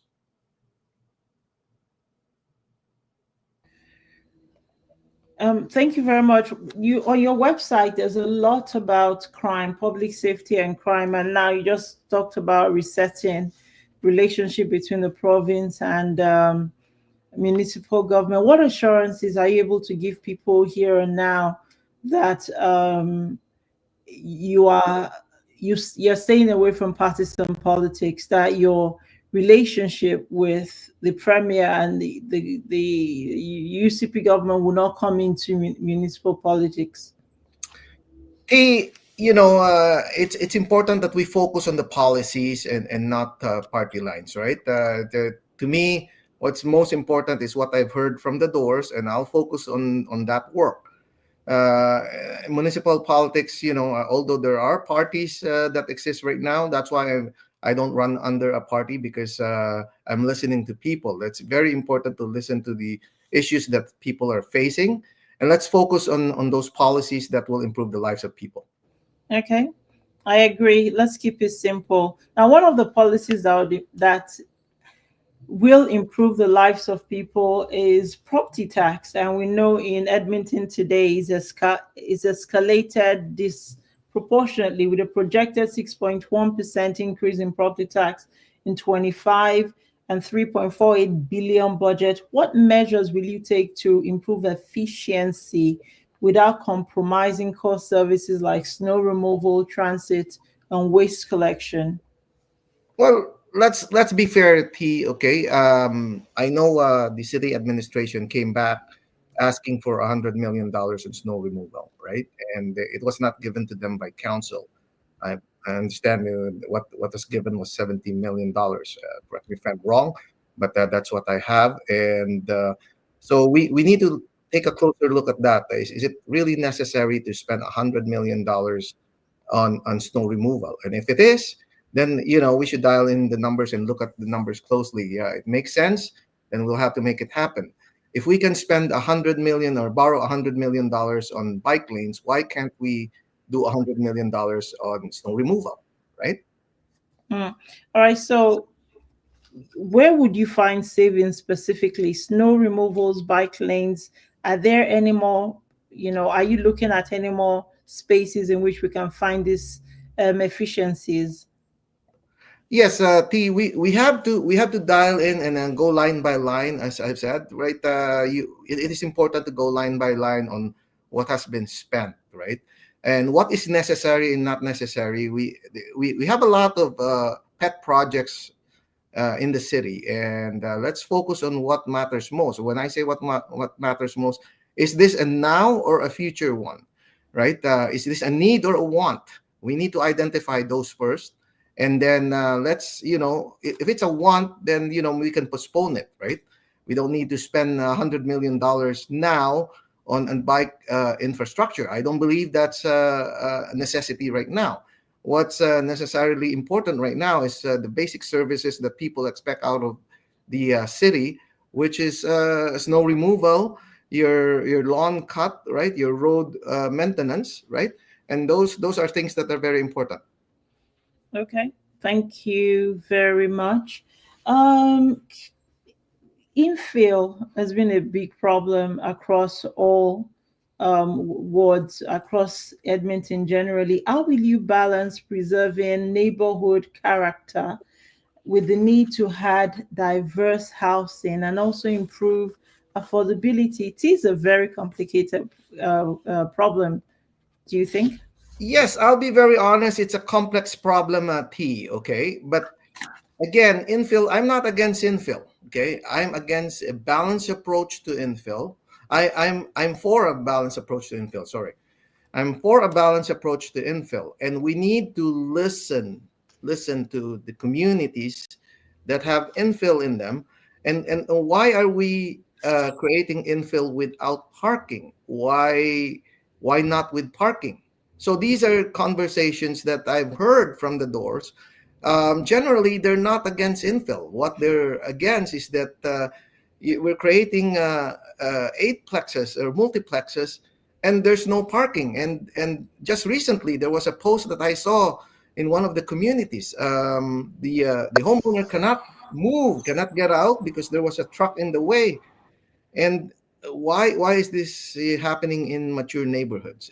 It's unnecessary. We can identify and create infill projects and high density projects where the LRT stations are, where the bus transit is. That's very important because the objective of this T is to densify so we can utilize the billions of dollars that we spent on LRT. So there will be ridership. And at the same time, our transits are not being utilized properly. All right, thank you, Nikki. So Andrew Knack is running for Edmonton City Mayor now, but he has served on Ward 1, Nakota Isga, since 2013. How do you intend to sell yourself as the best candidate for this job? Well, T, I have been with the Community League for 2 terms as director. Apart from that, I have half of my life, I was a journalist. I have been listening to people, and not just listening to people, but taking action and writing about their stories. So I've decided to step in because I've heard of a lot of issues, not being addressed in our communities. And to be fair, Andrew Knack is, did what he can, but I believe that there's a lot of things that we can improve on. Okay, so I want you, thank you. So I want you to share with us the fresh perspectives and innovative solutions that make you uniquely suited to represent Nakota Iska? So T, a lot of the candidates doesn't have my background of security consulting. Prior to my government experience, I was in the security industry, so I've seen the problems of public safety in our communities, and I have some ideas that I will be putting forward to help in the public safety realm on how we can solve these issues, right? But this is a complex problem. As I've said, it requires someone with a reset to reset the relationship with the provincial government and focus on what matters most, right? So those are public safety, homelessness, and the social disorder. That's very, very important. We can't have two branches of government not rowing on the same boat, not rowing in the same direction. Okay, so let's go real quick to homelessness. Then, what would you do differently? So if you talk about homelessness, T, let's be honest. There are already housing options available, and on the provincial level, I know they're starting to increase that the need for additional housing, right? But this takes time. It's not something that you push a button and it just turns around. But they're working on it. Okay. I'm sorry, Nikki, I didn't hear what, so maybe I missed that. What new insights are you bringing to homelessness? What was that you said? T, okay. I believe there are currently housing options, right? That are available for those people who are homeless, and provincially, I know they are working on getting more housing built, right? For people who are currently homeless, and obviously we are diverting, right? People who are currently using the hospital beds, right, to mental health and addiction beds, right? So, and then the province also has transitional centers, right? So for people who need access to other services, they can go to the transitional center and get their IDs and access to programs. Okay. All right. Great answer. Fair enough. So, in terms of equitable representation for newcomers, renters, small business owners, seniors, and other unrepresented groups, how do you ensure? What are you planning to do to ensure that they have a voice when it comes to this decision making at City Hall? Well, T, I'm here. I came in 2005 as an immigrant, and I've worked my way up, helping people, helping communities, and have a voice. And this is why I've decided to throw my name in to represent some diversity in council. It is important that we listen to the voices of the different cultures, of the different migrants that come to Canada, and how we can improve our services, because they live here, they love Canada just like me. I love Edmonton. Edmonton is a great city, and but there's a lot of things that we can improve on, and let's work towards that. Okay, I agree. So thinking about legacy now, I agree. Thank you very much. So beyond your first term, I wonder if you think long term in terms of how you want to be remembered. Where do you aim to leave a legacy? Would it be in public infrastructure? Would it be in diversity and inclusion? Would it be in the homelessness circle? When you talk of 10 years time, where would you want your legacy to be remembered? So great question, T. Great question. First and foremost, I would, coming from the security industry, I would definitely want to restore that public safety, community safety first, Community safety is very important, T. When everyone deserves to enjoy their life, go to a park safely, ride the public transit safely, get to work safely, get home safely. And I want to be remembered as someone who helped institute this. Now, a lot of people don't know. Previously, T, when before I came to Canada, I was one of the founders of a task force that was set up in the oldest Chinatown in the world, which is in Manila. And in 1991, this is a long time ago, 1991, there was an issue of people coming in to rob jewelry stores. And these people were armed with automatic machine pistols and hand grenade, and lob at people, and people got hurt. So I was lucky to be helping the business government and the government itself as a liaison, and set up a task force, a safety task force that still exists, today.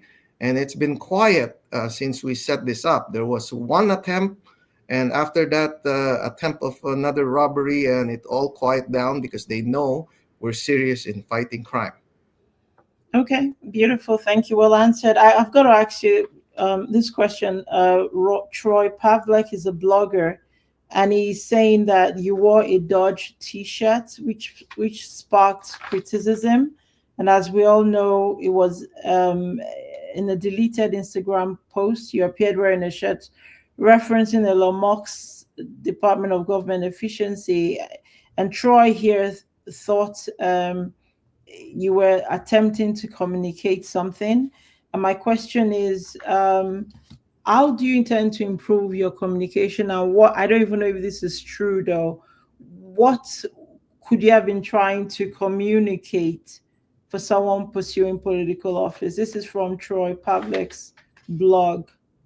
Okay, so T, let me set the record straight. For one, that T-shirt was given to me as a gift through the mail. And I honestly wore that shirt because of the dog. You see, there's a caricature of a dog. I love dogs. I grew up with dogs, and yeah. So, and you know what, T? To be honest, this was in December. So when you talk about the issue of me being an Elon Musk supporter or a Trump supporter, you'll never see a post me saying that I'm a supporter of the Dodge, U.S. Dodge that they call it. Obviously, government efficiency is important. I can tell you that we need to be respectful of our tax dollars because that money is people's money. But yes, and just to clear the air, this was even before the new president was sworn in. That was a long time ago, and I had, it doesn't mean anything that it was a shirt that basically was a gift, and it's not a U.S. shirt, right? It's an Alberta shirt. Okay, I just thought to clear that up. That's fine. Your candidate for Nakota Isga. Nicky, thank you so much for joining us. Where can people sign up to volunteer, to learn more, to follow your campaign? Yes, T, they can go to nickygocuan.ca. And for all the people of Nakota Isga, this is a beautiful ward. And on October 20, I hope, I can count on your support. Let's move Edmonton forward. Absolutely. Your voice, your city. What did he say? Your voice, your city. Absolutely. Your voice, your city. Can I just encourage Edmontonians, Nakota Isga, Nicky Gocuan, go sign up, go volunteer, go do something to support his candidacy. He's down to right, sincere, he's hardworking, and it's your voice, your city. I want to say thank you, Nicky Gocuan, for spending some of your Saturday with us. I know you've been here since before 11 o'clock. And I just wonder, if the time was, you think the time for you was well spent. But thank you so much for thank you for the opportunity, T. To clarify issue and to help us get to know you better for what Nakota Isga. Thank you very much, T. Okay, please enjoy the rest of your morning. You as well. So that wraps up a conversation with Nicky Gocuan, Ward Nakota Isga. We talked security, we talked infrastructure, we talked separation between municipal and political government. He shared his heart concerning homelessness, concerning public efficiency. He shared his heart concerning property taxes. You want to check out his website. Is Nicky Gocuan. Go look him up. Your voice, your city. We're going to take a 60-second break now. When we come back, we have Ellen Cards. She will tell us more about LitFest 2025. This is Big Conversations with Tee Adeyemo. Don't go away.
Good afternoon. This is Big Conversations with Tee Adeyemo. We started at 9:30 with Mary Thomas. We talked about her book. We talked to Janna from University of Calgary, and we had Rahim Jaffer on, and then we had Nicky Gocuan on. And now it's time for the easy stuff, the kind of stuff you wake up, get a coffee or matcha on a Saturday morning for. It is Ellen Cards, and she's running a festival about books. And you know, we're all about books, we're all about politics, and we're all about community. Hello, Ellen. Hello, thank you so much. It's very nice to meet you, Miss Purple. I love that. Oh, you calling me Miss Purple. Nice. I love it. Yeah, it's wonderful. It's my favorite color, so I love it. Yeah. Beautiful. I am Miss Purple, actually. Now, I owe you a pink. I don't even know what's flushing. Nice to meet you too. I think it must have been your assistant, Janna Marie Chute, that I've been communicating with. So you are the executive director. Oh, wow. Nice. Thank you so very much for your time, and I appreciate your patience. Yeah, well, thank you so much for having me on your show. Yeah. You're welcome. Now, everybody reads nonfiction. This is the theme of LitFest Alberta 2025. How did you decide on that? You know, our board president has been saying that ever since I started. I came on with LitFest last year, just about this time. The previous executive director had stepped down, and they brought me on to kind of just make sure that the festival got through. And ever since that point, one of our board members who became the board president this year has always been saying, everyone reads nonfiction. And it just kind of stuck. And the more I heard it, the more it made sense. And when we were working on some kind of a marketing campaign, that just seemed to rise to the surface as something that unifies everything in the festival. You know, you think of nonfiction in terms of like maybe textbooks or memoirs, but there's so much more to it. Like every time you answer an email, every time you read a cookbook or you use a recipe, you're engaging with nonfiction. Every time you read the ingredients on the back of a ketchup bottle or whatever, it's nonfiction. So it's all around us. It's become seamless in our lives to some extent. So, yeah. You're right, actually. When you break it down like that, many of us read nonfiction and we don't even know it. Don't even realize it, yeah. Don't even know it. And we're surrounded also by nonfiction. That's you right. get what I mean? And I think I like the way you characterize that for us. Well, I've got a question here. How did you land on that metaphor as a central point? But you've explained that. I want you to consider for us how nonfiction, how it touches our everyday lives in unexpected ways. Well, I think it partly because it is seamless. It is just a part of our lives. So we don't even, every time we hear something on the news or every time we get updated from a family member on how they're doing, those kinds of things. And it really boils down to people sharing stories. And that's kind of sort of in a meta sense, what the festival is all about is bringing people together to share their stories and be affected and inspired and broaden our knowledge about things that we hadn't heard before. And that comes at us all the time, really, you know? I get you. I'm wondering, in an age of instant social media, instant microwave, 10 seconds TikTok, are people still reading? They are. I have to believe that they are. I have to, because I grew up loving books, and that will never stop. It's once you fall in love with books and literature, it just doesn't leave you. So, but I think that, like, we're hearing more and more people, as younger generations that are coming up, and the shorter attention span because of online, but is working online so much. But I think that at the same time, there's almost a pushback to that. There's nothing like settling into a good book, you know, and you can't get away from that. I think because there's something in us that goes back even before we've started recording history, back in the days when people were like painting on cave walls and stuff. We're storytellers from way, way back, from our earliest ancestry. So it's still in us. And we're still as fascinated and as engaged and as healed by sharing stories with one another as we ever have been. So I have to believe that we want to read books, you know? I like what you say. I have to believe, and you know, there's an online community, especially on Instagram, of people who read bookgram or books. It's also on TikTok, and my daughter reads, and I tend to follow all the people she follows on YouTube and on TikTok talking about the books they read or they read, and she took me to G Reads. That's not what it's called. Google Reads. Yeah, Google Reads, where you actually set a target for the number of books you've read. Amazing. She's on 56 out of 70 books. So I was, you know, before she came along, I used to read a lot, but single motherhood takes its toll. I've not been able to get myself into, as I was, but I set myself the humble target of doing 20 books in January. And right now I've done 16 books out of 20. Good for you. That's amazing. Right? Yeah, because I was tracking it with Google Reads. I think that's what it's called. I'll check now. I increased my my total number of books from 20 to 30. I increased the challenge myself, my reading challenge, and I'm just excited. And I want to ask you, how, you know, if I didn't know about, if your social media person didn't email me, how are you trying? I wouldn't have known about LitFest. How are you planning, or how have you tried to engage the teenagers and people in the book industry? Because it is a thing here in Canada, here in Alberta, and also in America. How are you getting that generation in? My daughter is 15, by the way. Well, there's a huge community of people who are just into books, fiction or non-fiction. Well, it's a work in progress, of course. Like when I came on, one of the things that I heard from the board is that they wanted more of a presence online. So when I was looking to secure a marketing and publicity coordinator, that's one of the things that I really looked at, is who can tap into other areas and other audiences. But it's not just online, because I think there's a certain amount of fatigue with that right now. So something that I'm doing is, like, from here until the festival, I'm going 2 different events, and I'm as a draw, I'll give away a LitFest pass for people. I'll get up to the mic and talk about it, because I think there's something powerful in sort of grassroots stuff, like actually talking to people one-on-one about the events that you're doing. We've also got some great partners this year. Like, we're working with the Edmonton Arts Council on an event. We've got an event that's going to be at the Art Gallery in St. Albert. We're working with the University of Alberta on a couple of events, and bringing their visiting writer in residence to host a few things for us. So we're trying out different things to see where the audience is and how to get in touch with them. So your audience is out there. I know. I know. So this year's lineup includes some fascinating voices like Paul Myers and John Candy, Life in Comedy, and memoirs by Janna Marie Chute, Quill, Christy Peters, and Vin Nguyen. Which of these are you especially excited for, and why? Oh, all of them, because and I know that sounds like an easy answer, but really all of them, because coming into this and this being my first festival that I'm planning, I went about it slowly. I wanted to really sit with the books that were pitched to me from different publishers, and the ones that stayed, the ones that I couldn't stop thinking about, that I kept coming back to. And I'm like, well, if this is this much interest to me, it's going to have interest on a bigger scale.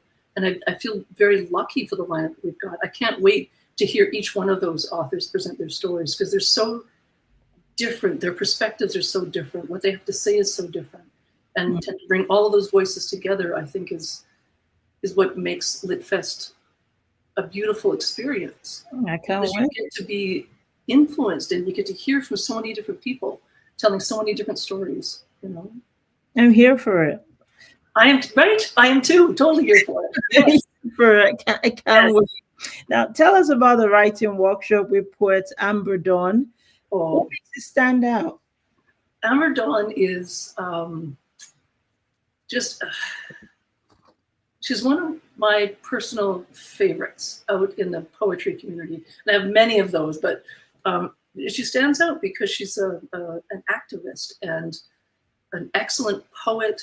She has come from some really difficult times in her past and has found a way to lift herself out of that. She teaches, she writes, she inspires people, and to have this opportunity to bring somebody who's that important out in the literary community to the festival is just, it's kind of like a dream of mine. So I'm really excited. And her workshop is it's called My Weird Life is the name of the workshop. And I can't wait to see what that, because it's bringing in all these different parts of your own life to create your story, to get in touch with your story. So I love that. Yeah. So the Calling icon, John Cullen, is bringing Calling Rocks to the festival. Yes. How do you weave diverse storytelling from sports to science into LitFest nonfiction tapestry? Well, some of it is you just try things out and see what sticks, but every book is so specific. And for Curling Rocks, as soon as I heard about it, I know Edmonton is a big hockey city, right? But I also know that people who are fans of curling are absolutely diehard fans of the sport, even though it's not something that I've played much. I have tried it in high school. We did a curling session, but I know that it's something that is of big importance to the people who do play the sport. And so I thought for something that's just a little bit different, we've never had a book about curling before. So it's exciting because it's branching out into a new area, into a new audience, into a new group of people. And so to bring all of those things together into the fold of the festival, you know, when you can expose somebody to something that you bring somebody in on something like curling that they're really interested in, maybe they'll stick around for a panel on multilingual publishing. You never know what will resonate with somebody. So that is true. I thank you for that. And that's the beauty, because you mentioned that this is the first festival you're planning. We don't know yet. You don't know yet. It takes me to my next question. What approach do you take to make nonfiction appeal across different interests and demographics here in Alberta? That's a tough question to answer in your first year, because I think some of it is you try things out and you see what works. But because it's my first year, I'm at just a bit of a disadvantage. But it goes back to what I was saying earlier about sitting with the books and the ones that I just couldn't stop thinking about. And I had many conversations with different members of the board just to see what their level of interest was, to see what they were curious about. And I guess that's what it comes down to, is if there's something in the story, when I start talking about it, I start talking about that book and I can't stop talking about it. I know there's something there, you know? And part of it too is when you're curating like a panel and imagine putting 2 or 3 books together and seeing how they might resonate against one another. And that it's a game changer, right? Because you get to imagine what that conversation is going to be like. And those things are really fascinating and exciting too, you know? I hear you. Your job must be quite difficult in your first year, because I like when you say you're sitting with something. I often find lately that I sit with myself to find answers to problems that no one can help me with. So it's a new maybe a new thing for me, but it's not a new concept in the world. Sitting with an idea, sitting with some books. So how have you balanced featuring authors, established authors, alongside emerging voices and local storytellers? That is an excellent question, and I'm glad you asked that, because I go back to a conversation that I had with a friend of mine who runs a local press for multilingual authors. Her name is Luciana Saki, and she runs Labyrinto Press. And I was talking with her about what their press does is they put together anthologies based on the human senses. They've done one on sound, they've done one on taste, they've done one on sight.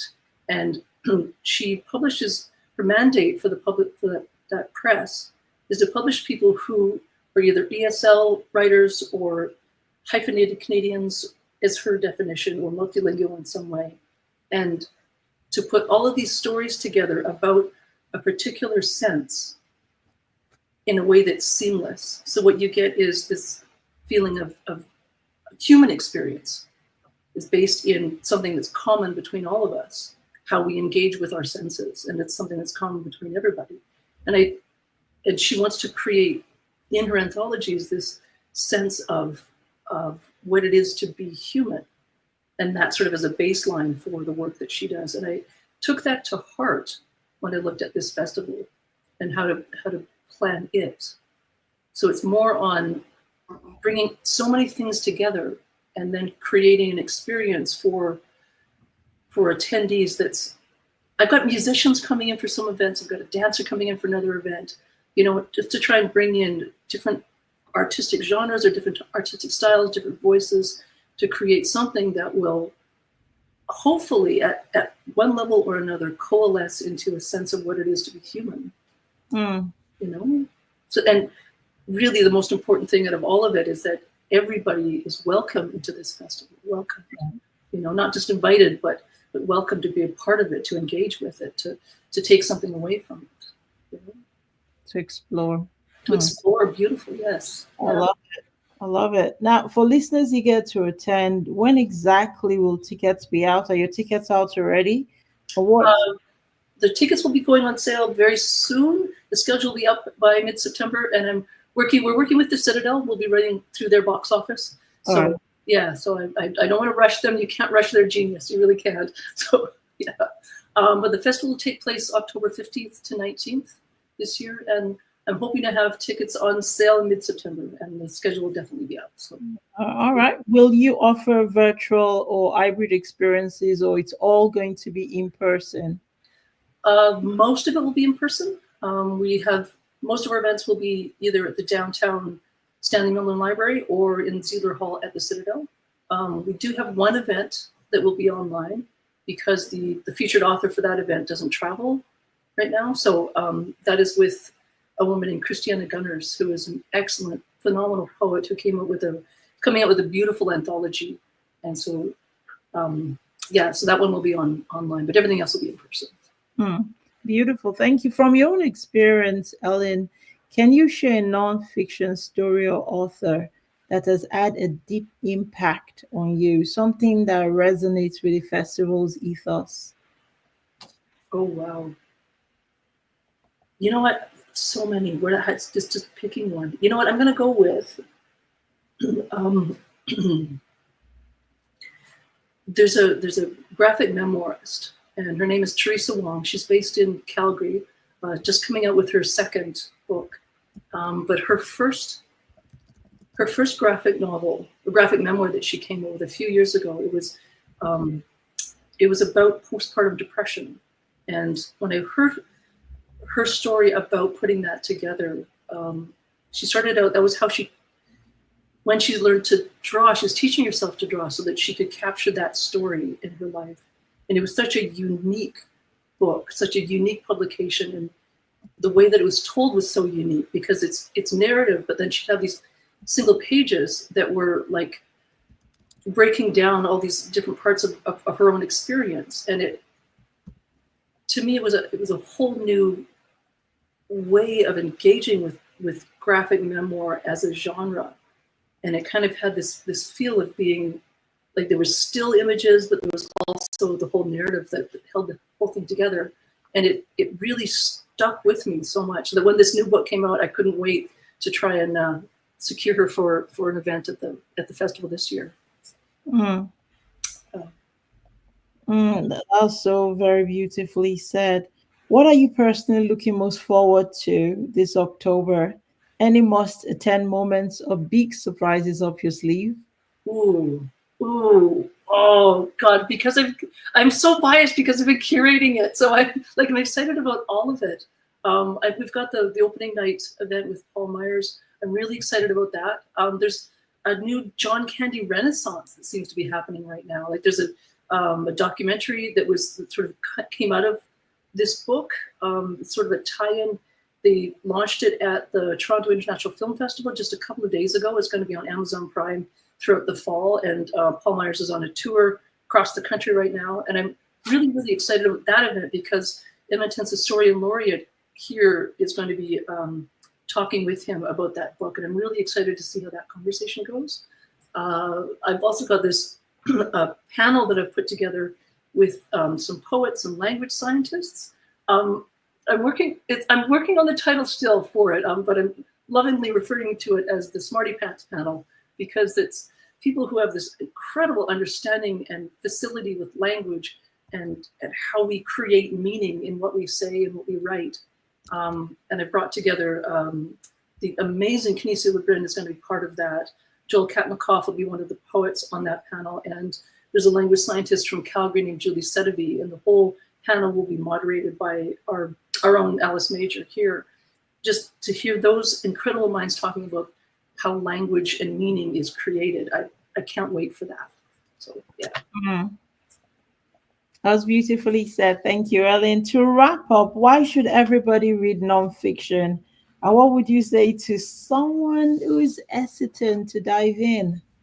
Oh, well, nonfiction is so broad that there's something for everyone. You know, we've got the poetry, and there's a book on migrant workers by Marcello De Cintio that will be featuring that. I've got a book on colonialism and horror movies that's coming in. So that I also can't wait for it because I'm hoping they'll be able to do like a screening of one of the horror movies that's mentioned in the book during the event. And it's at some point there's something for everyone in nonfiction. And I've always said, and I firmly believe this, that when you tell a story, it's an act of courage. And for somebody to hear a story is an act of compassion. And that's really what it boils down to, is that exchange of something, and really magical things happen there. So. I feel so blessed to have had you here, Ellen, and I know I am just getting back into reading myself. I'm reading Someone Lovely right now, Ketanji, the first female. I'll find it. Ketanji. I've got Libby on my phone, and it's the first. I should have found it out. I'm sorry. Ketanji Brown Jackson, Lovely One. That's what I've got on my audio on my Libby right now. So I'm into memoirs myself. So just having you're my beautiful place because you're promoting nonfiction, and books are dear to my heart. And I told you I've got a teenager who's crazy about books, and I love it. When I lived in England, I just thought it was a bit elitist to buy books. Well, my daughter has accumulated nearly 100 books, and guess who's paid for all those books? I fully support that. I've turned around 360, and I'm crawling my way back to my sanctuary. So before we let you go, what was I going to say? Yeah, I'm sorry, I distract myself. The LitFest Alberta 2025 is October 15 to 19. The theme is Everybody Reads Nonfiction, where we're celebrating the everyday relevance of nonfiction, from memoirs to recipe. What more did you want to add to anything we've said today already? Well, one of the things that's important to me and to our board of directors is that we look at this festival and try and remove as many barriers to attendance. So we're looking at like tiered pricing, and I've got some passes that I can give away. If people have questions or they're concerned about like costs and stuff, get in touch with me. I'm at info at litfestalberta.com. And I'm happy to help accommodate people. We want to make sure it's more about bringing an audience together. You know, that's really what's important for us this year. Okay, without sounding elitist myself, could you send one of those tickets? Actually, for me and my daughter, she'll be my +1. Let's come check out LitFest. Yes, I would love it. You'll be more than welcome. I would love it. I'd love to meet your daughter. Yes. She has 1 or 2 more things to say than I have. She's really a bookie. She's really into our books. Anyway, we've taken after my own heart. Yes. Yeah. Ellen, we're grateful. Ellen Katz, you are the Executive Director for LitFest Alberta. It's been a pleasure to have you on Big Conversations today. And I feel tingles across my body because I've spoken about books today. I'm grateful for your presence and for your thoughtful responses, actually. And I kind of love the work I love the work you're doing. And we wish you all the best when tickets come out middle of September. And I hope to see you in person. Yes. October 15 to 19, we'll probably come out for the opening night once we get those tickets. And yeah, thank you very, very much. It was lovely chatting with you. Thank you so much for the opportunity. Absolutely. Thank you. Mm-hmm. So this is Big Conversations with your girl, Tee Adeyemo. What a morning. What a morning. We have Jesse Watson next. We're back to the campaign trail. Jesse Watson is next. Don't go away. You're watching on our YouTube channel, LCC Media 1. Please, you do well to like and subscribe. Okay, I'm gonna take a 60-second break. I'm gonna play this for 60 seconds, and when we come back, Jesse will be here.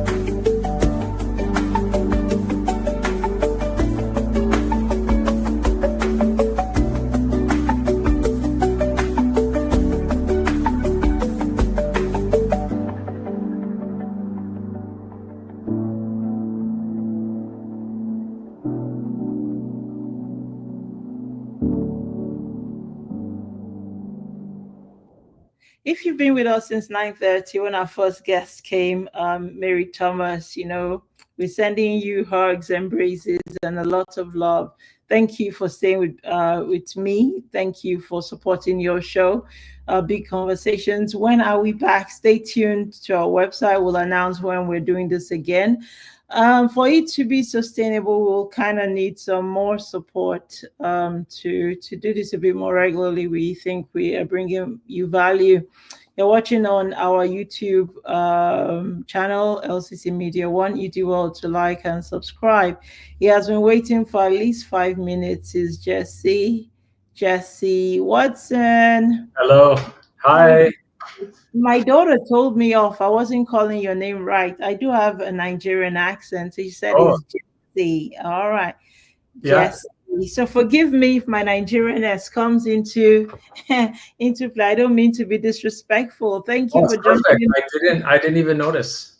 Oh, really? Oh, nice then. How good to see you again.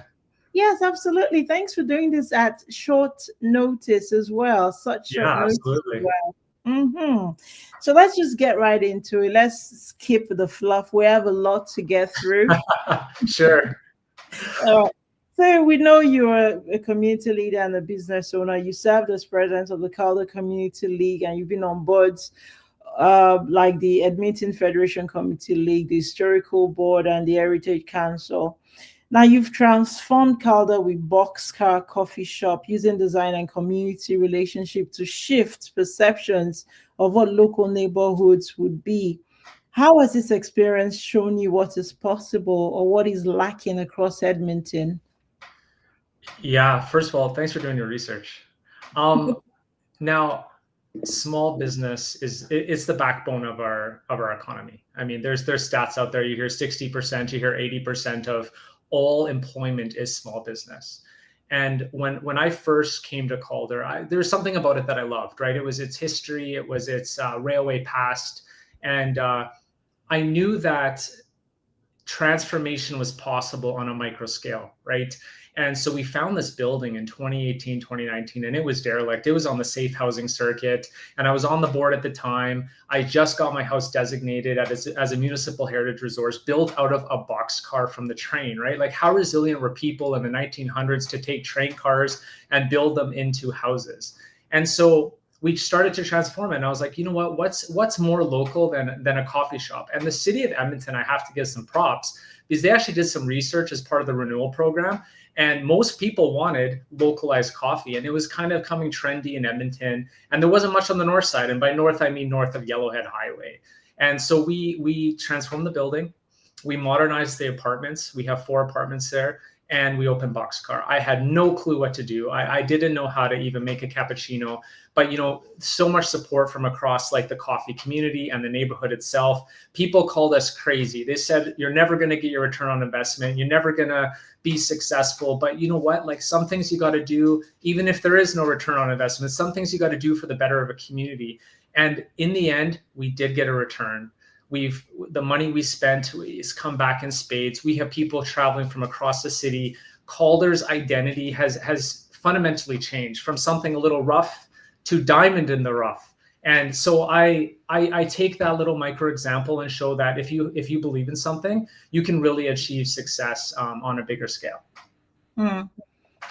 I agree with you, and I love it. So thank you for everything that you do. So when I scroll on your Instagram feed, I get all different ideas. So we're just going to start with the things I see on your Instagram. All right. Sure. This question is not from your Instagram though. So what more can CDO, is a general question. What, if you get this job, what new initiatives or fresh perspectives are you going to bring on to support local businesses? Because we know local business equals more employment. Yeah, 100%. And we know the stats are there. There's what city reports as stats, but then there's like real world stats. And we know it's rough, right? Businesses are fleeing Edmonton. And, you look at, I go to these business mixers, and businesses from Stony Plain and Sherwood Park are coming to recruit business out of Edmonton. We know there's a tax differential. We know that's the case. But Alberta has an advantage, right? We have affordability fundamentally as a high level scale. When people say Edmonton's not affordable, I always think, have you been to North Edmonton, north of the Yellowhead? Like, I have houses on my block that are 300,000, and that may be out of reach for some, but generally speaking, it's affordable when the mean is like 480,000. And so I would actually do a similar to the Alberta is calling, but like Edmonton is calling business to relocate to Edmonton. And I would do anything it takes to get it. If that means free leases, if that means tax incentives, whatever it takes, city buildings, city land, we need small and medium-sized businesses to relocate to Edmonton. It is absolutely fundamental. There's a famous planner, eyes on the street are a safer street, right? The more people working, the more economic progress you have, the safer it becomes. People start taking care of each other. And I've seen that in Calder, right? In Boxcar, because we open Boxcar, the police come, the fire come, EMS, people from all over the city, and the crime rates have decreased. Like, it's the proof is in the pudding. And so I would champion different things like that. I'd probably do some sort of support on the city side for businesses. I will tell you a quick example of thing that I would do the opposite of. The city started a website. It says sign up on there and we'll showcase your business. And to do it, you need to do a discount. And I think to myself, man, we have businesses collapsing on Stony Plain because of construction. We're not willing to support them through construction, but we want them to offer discounts on a website. You can just see where the business is at. So we got to have really innovative and creative ideas to get business going in Edmonton. I like that, actually. Well done, Jesse. That's a beautiful idea. I like that a lot. When you go door knocking, you hear what people are saying at the grassroots level. What 2 things have you heard in your community, and what will you attack day one? Yeah, so I've knocked about 23,000 doors now. Knocked, not lit dropped. I like to say that because even with doorbell cams now, I can talk to people, which is pretty cool. housing is not housing in terms of affordability, but the unhoused and housing around it, because there's misconceptions and there's miscommunications about what housing is happening and where. And I'd like to say, there's opportunities to take more of a housing first approach when it comes to building for the unhoused, because there's a crime impact, there's an economic impact. If you've been downtown Edmonton lately, it is not clean. It is not enjoyable for a lot of reasons. And there's no businesses, they've closed, they have shutter guards. We can't solve it with more cleaning. We need to focus on the root cause, and shelters are important. Okay. Wintertime, it's fundamental, but we can't put all our eggs in one basket. A lot of that's relationship with the province, which has been pretty rough. I'm sure you heard that before and you see it in the news, right? If you, whether you like your government or not, you got to work with them, right? And it hasn't been great. So I would definitely focus on the housing from the affordability and the supportive side. And part of that's the journey through the neighborhood, because a lot of people don't want affordable housing in their neighborhoods because there's misconceptions around it. And we actually have an agency of the city of Edmonton that has a lot of affordable housing buildings that are derelict. And as a city, we, as a funder, we should be holding them to the highest regard for property maintenance ever, because it's like the broken window theory, right? If your gutters are falling off and your windows smashed and your yard's not maintained, like, you're not going to want that nearby you. And also marginalization, right? Affordable is defined differently in different neighborhoods. And we got to clarify that for people, because building affordable in Greaseball, which is one of the area I represent, is $2,000 a month. Building something across the road in Carnarvon, where there's already so many, is like $1,200, and you're over marginalizing neighborhoods. So we have to really bring people on journeys on what it means and what support comes around it. I appreciate that. So you come with a lot of experience. You worked as a middle manager with city operations, and you have incredible experience also in real estate. So what sort of efficiencies or barriers, procedural barriers, are you seeing now that you're eager to fix, and how do you intend to go about it? Yeah, so I think the project side absolutely needs, like, I'm going to go out and say, like, an audit of some kind. The model doesn't work. So I'll give you a simple example. If you Googled right now as I'm talking, City of Edmonton capital projects, and you search Yellowhead Highway, it'll tell you it's on budget, but it's actually 120 million over, not even including the contingency. If you Googled same thing, went to Ironworks building downtown, it says it's on budget. It's actually double the budget. Now that's a technicality in the budgeting process that this team manages, but it's misinformation and it breaks down trust. That team is also over budget by about $1 billion in 4 years. And I get projects go over budget, things happen. LRT South hasn't even started and it's already 500 million over budget. So we have to really focus on that, right? And the priorities are a little bit off. Like just yesterday, there was a council meeting about putting acoustics furniture in the councillor's office for 300,000, maybe 600 once you factor in the PDDM model the city uses. And it's like, that is the priority of our council and our administration, is to put acoustics in offices. We have the worst property tax increase in history, right? So we gotta narrow in and make sure that we're focusing on key things as both administration as a council, and that council is driving the bus, not administration. Administration is our backbone. Like I was there, it's a fundamental task, it's a fundamental requirement, but we have to be able to direct more than receive. And that, in my opinion, is going to change a lot of the scenes. All right, thank you. So on your Instagram feed is stuff about consultation. And we know from what's come out from the forums just organized is the communication between City Council and Edmontonians is really, really weak. What should consultation look like from your point of view, and how will you improve communication between City Council, between city administration, and Edmontonians?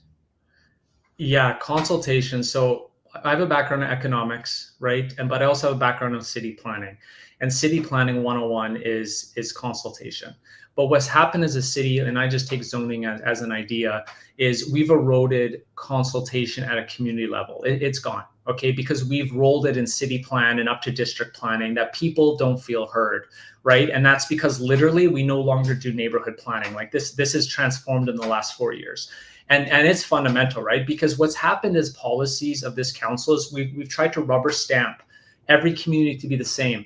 Dunluce, Bonnie Doon, Calder, they're not the same demographics, the same living styles, the same typology, the same landscape, but somehow we're trying to rubber stamp it all. And whether you agree with like things done in that, it's not the right way to go about it, because as communities, it's ironic because we fund the Edmonton Federation of Community Leagues, which talks about distinct communities across Edmonton. We are awarded across the world for our model, yet we're trying to force everybody into the same box for some kind of efficiency that actually never happens. And if I just look at a little basic example, Highlands, there is a little loop there that has been a transit loop historically, and the community was told it had value in 2019. All of a sudden this year, the city's going full speed with housing. And I'm not saying housing's not important, right? It's a fundamental requirement as our city grows, but they didn't even do the simple task. You got 500 planners at the city, and a simple task to just go to Highlands and say, hey, Highlands, in 2019, we said this was important. Is it still important to you? The sample from 2019 was like 30 people. So how's that representation? But instead, we go forward with the rezone. Then when you get to council, they silence you on the actual housing portion because it's not part of the technical public hearing. So the whole process of consultation is bad. One councillor actually stood up recently and said, we've failed consultation. So I would say we got to go back to some level of neighborhood planning from a planning point of view. And we actually have to bring people on proper journeys. And that means engaging ahead of what you think is the right thing for the community at the time. Well, that's deep. Thank you. Your Volkswagen instead of Rolls-Royce metaphor captures your fiscal approach very well. All right. Can you give us an example of how you'd apply that mindset to upcoming infrastructure projects? Yeah, for sure. Okay, so we virtue signal. So we actually put solar panels on buildings that are never turned on. We are building at double the rate any regional. So I'll take a fire hall, right? We're building at double the cost our regional partners. And actually, if you look across the entire country, we're the most expensive infrastructure builds. And we'll blame policy, we'll blame process, but there's obviously a problem that needs to be solved. If I even look at the demolition cost of a simple house, okay, if you have a little bungalow in a mature area and you want to demolish it to build something, it's about $30,000 with remediation asbestos.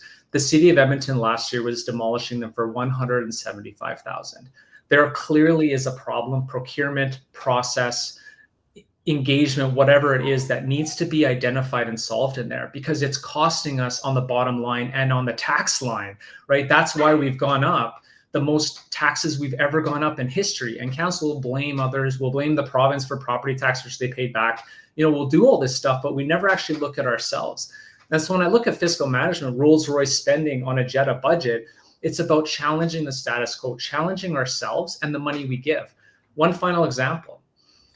There's a housing development going on in Athlone for veterans. It's amazing, 40 units, housing, people who stood up for us.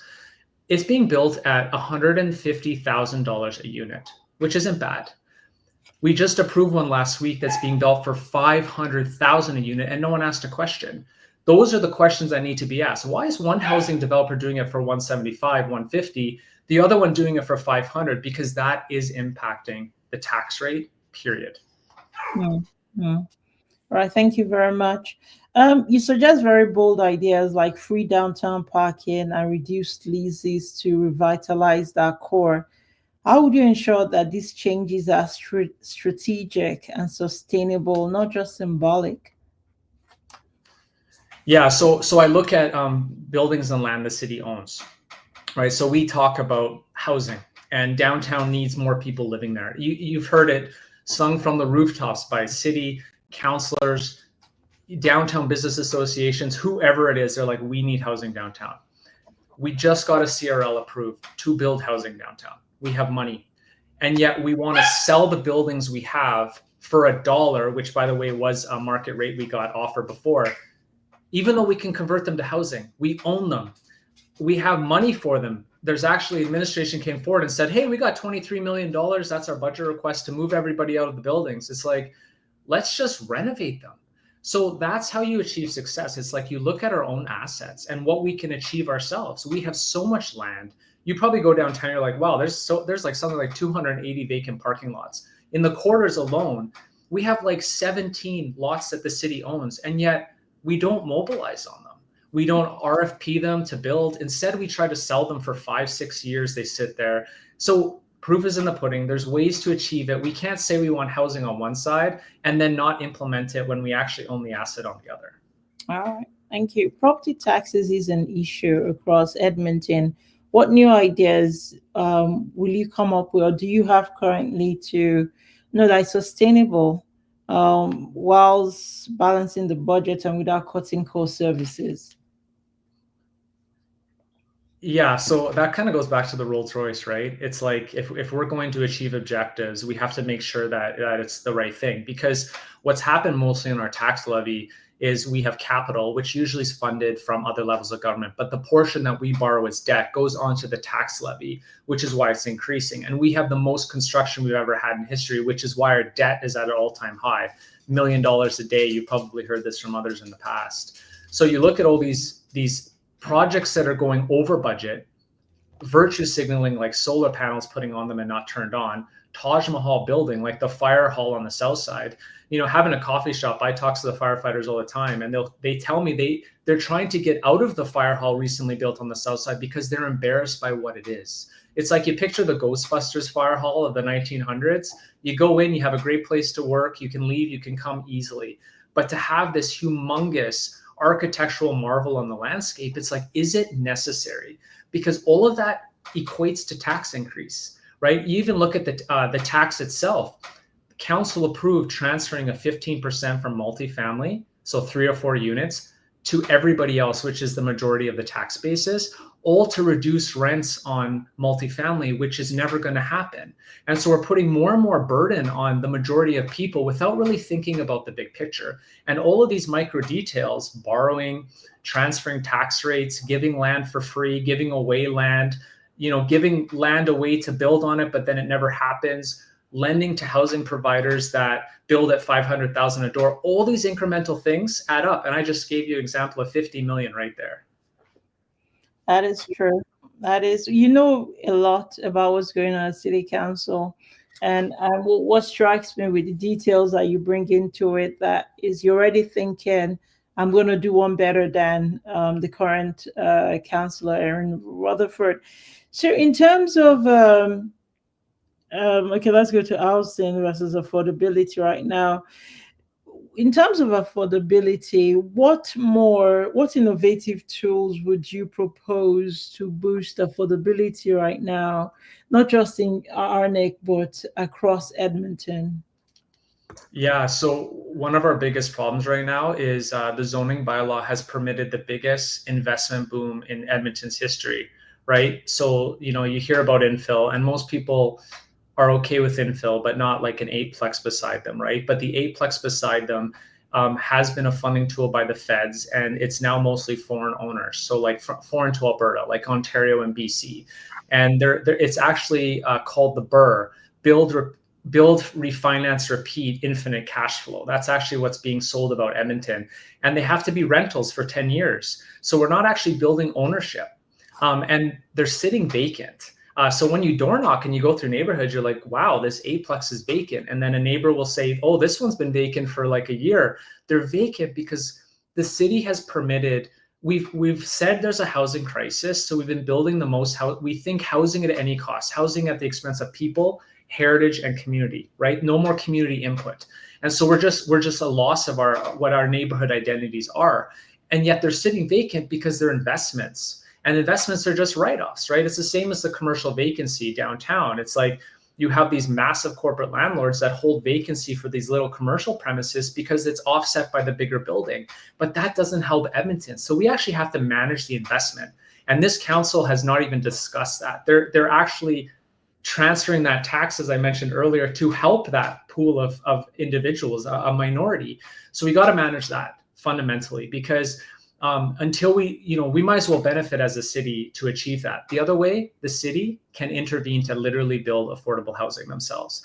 Like there's ways, Vienna, there's so much non-market housing being built by the government that it's actually competing with market rates. So there's clever ways to do it, but the city needs I'd say, better approaches to how we manage it, not just give housing providers $500,000 a door and hope for the best. All right, thank you very much. You're known for direct engagement. It's kind of easy to chat you up either on Instagram or whatever.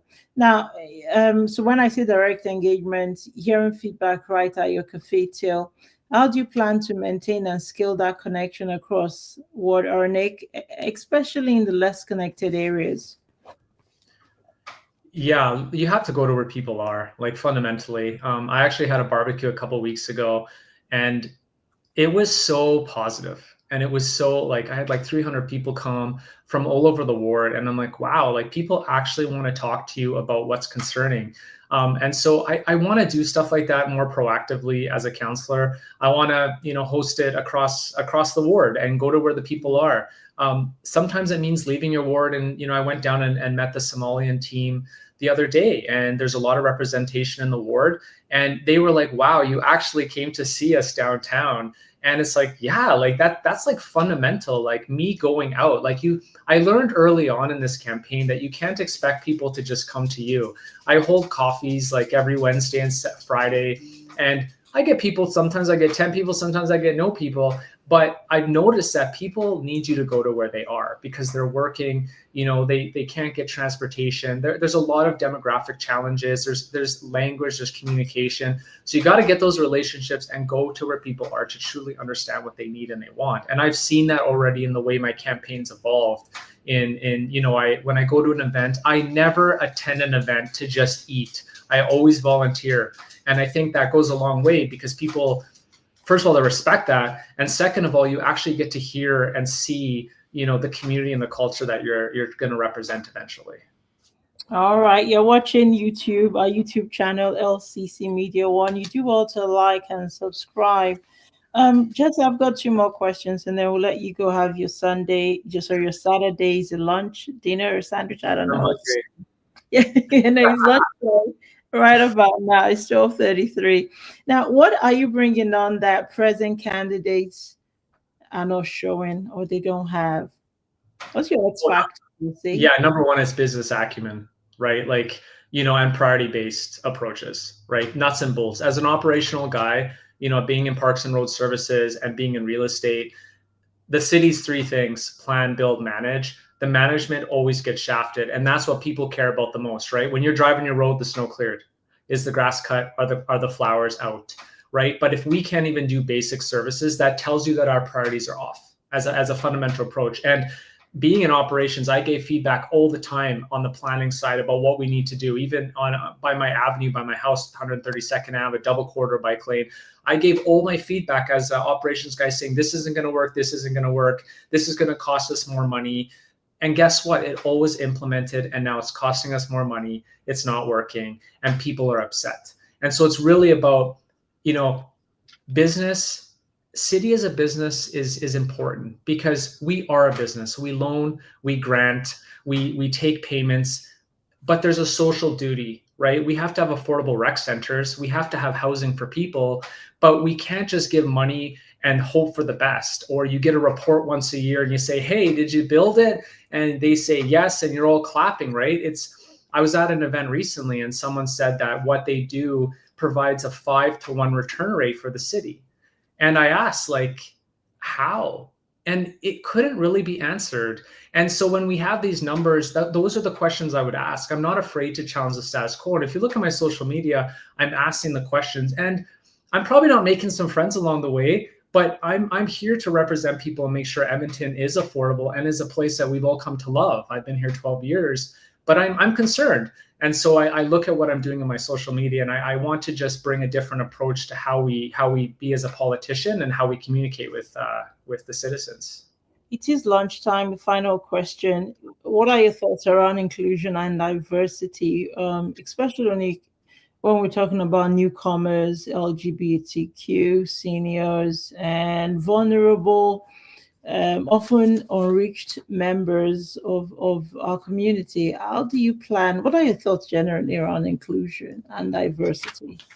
Yeah, so something a lot of people don't know about me is I had an Indigenous brother. My mother came to Edmonton really young, 14 years old, and had a baby. And for a long time, I was told he was my uncle, and I admired and loved the guy. And he started his own business. He became paraplegic. And actually through university, I took care of a lot of people with disabilities through the Salvation Army through most of my career. And then now, you know, I'm a proud gay man. Like I'm a gay business owner. I've been married for 12 years. So when I look at inclusion, it doesn't define me. I just, you know, I'm Jesse to the public. But I've experienced a lot in my life where you got to meet people where they are at. You have to accept, you have to understand culture. When you even look at something as building housing, right? A culture from another place may not like the typology we have. They might have multi-generational living. Canadians, we tend not to multi-generational live, right? But others do. So maybe we have to build to suit the need, right? And we have to look at that differently, but we don't. We just simply, this is a house, this is how it's built, but maybe we got to look at those things differently. So whether it's housing policy, financial, how people lend, how people engage, it's like everything you do has that diversity lens. All right. You are a council candidate for Ward RNA. Where can people find you, Jesse? Jesse Frieg on Instagram, or call me and text me 780-718-4595. It is my number. I will answer. Okay, I need to get that. Maybe you can text it to me. Yeah, I'll text it to you. Yeah, but just don't text me at like 1 a.m, okay? Me? No, why would I do that? You make crazy Edmontonians? No, maybe. Okay, do you know what? Maybe I'll just go on Instagram. I know I'm crazy, Sam. I'm not that crazy, Jesse. Hey, you might have a burning question. You might just be like, hey, Jesse will know. No, 1 a.m.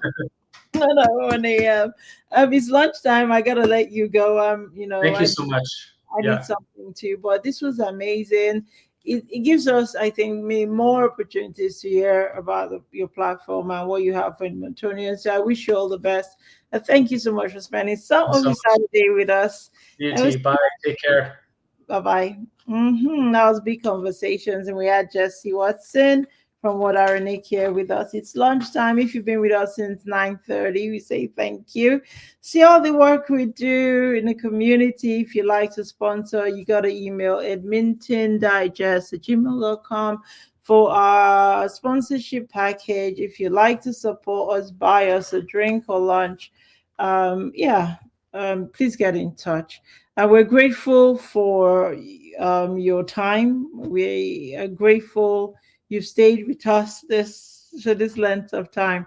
We hope you join us next time. I am also wondering if this is the sort of content you'd like to see more books, community politics, you'd like to see more of. I don't know. Let us know. See you next time. This was Big Conversations. Like and subscribe at LCC Media 1.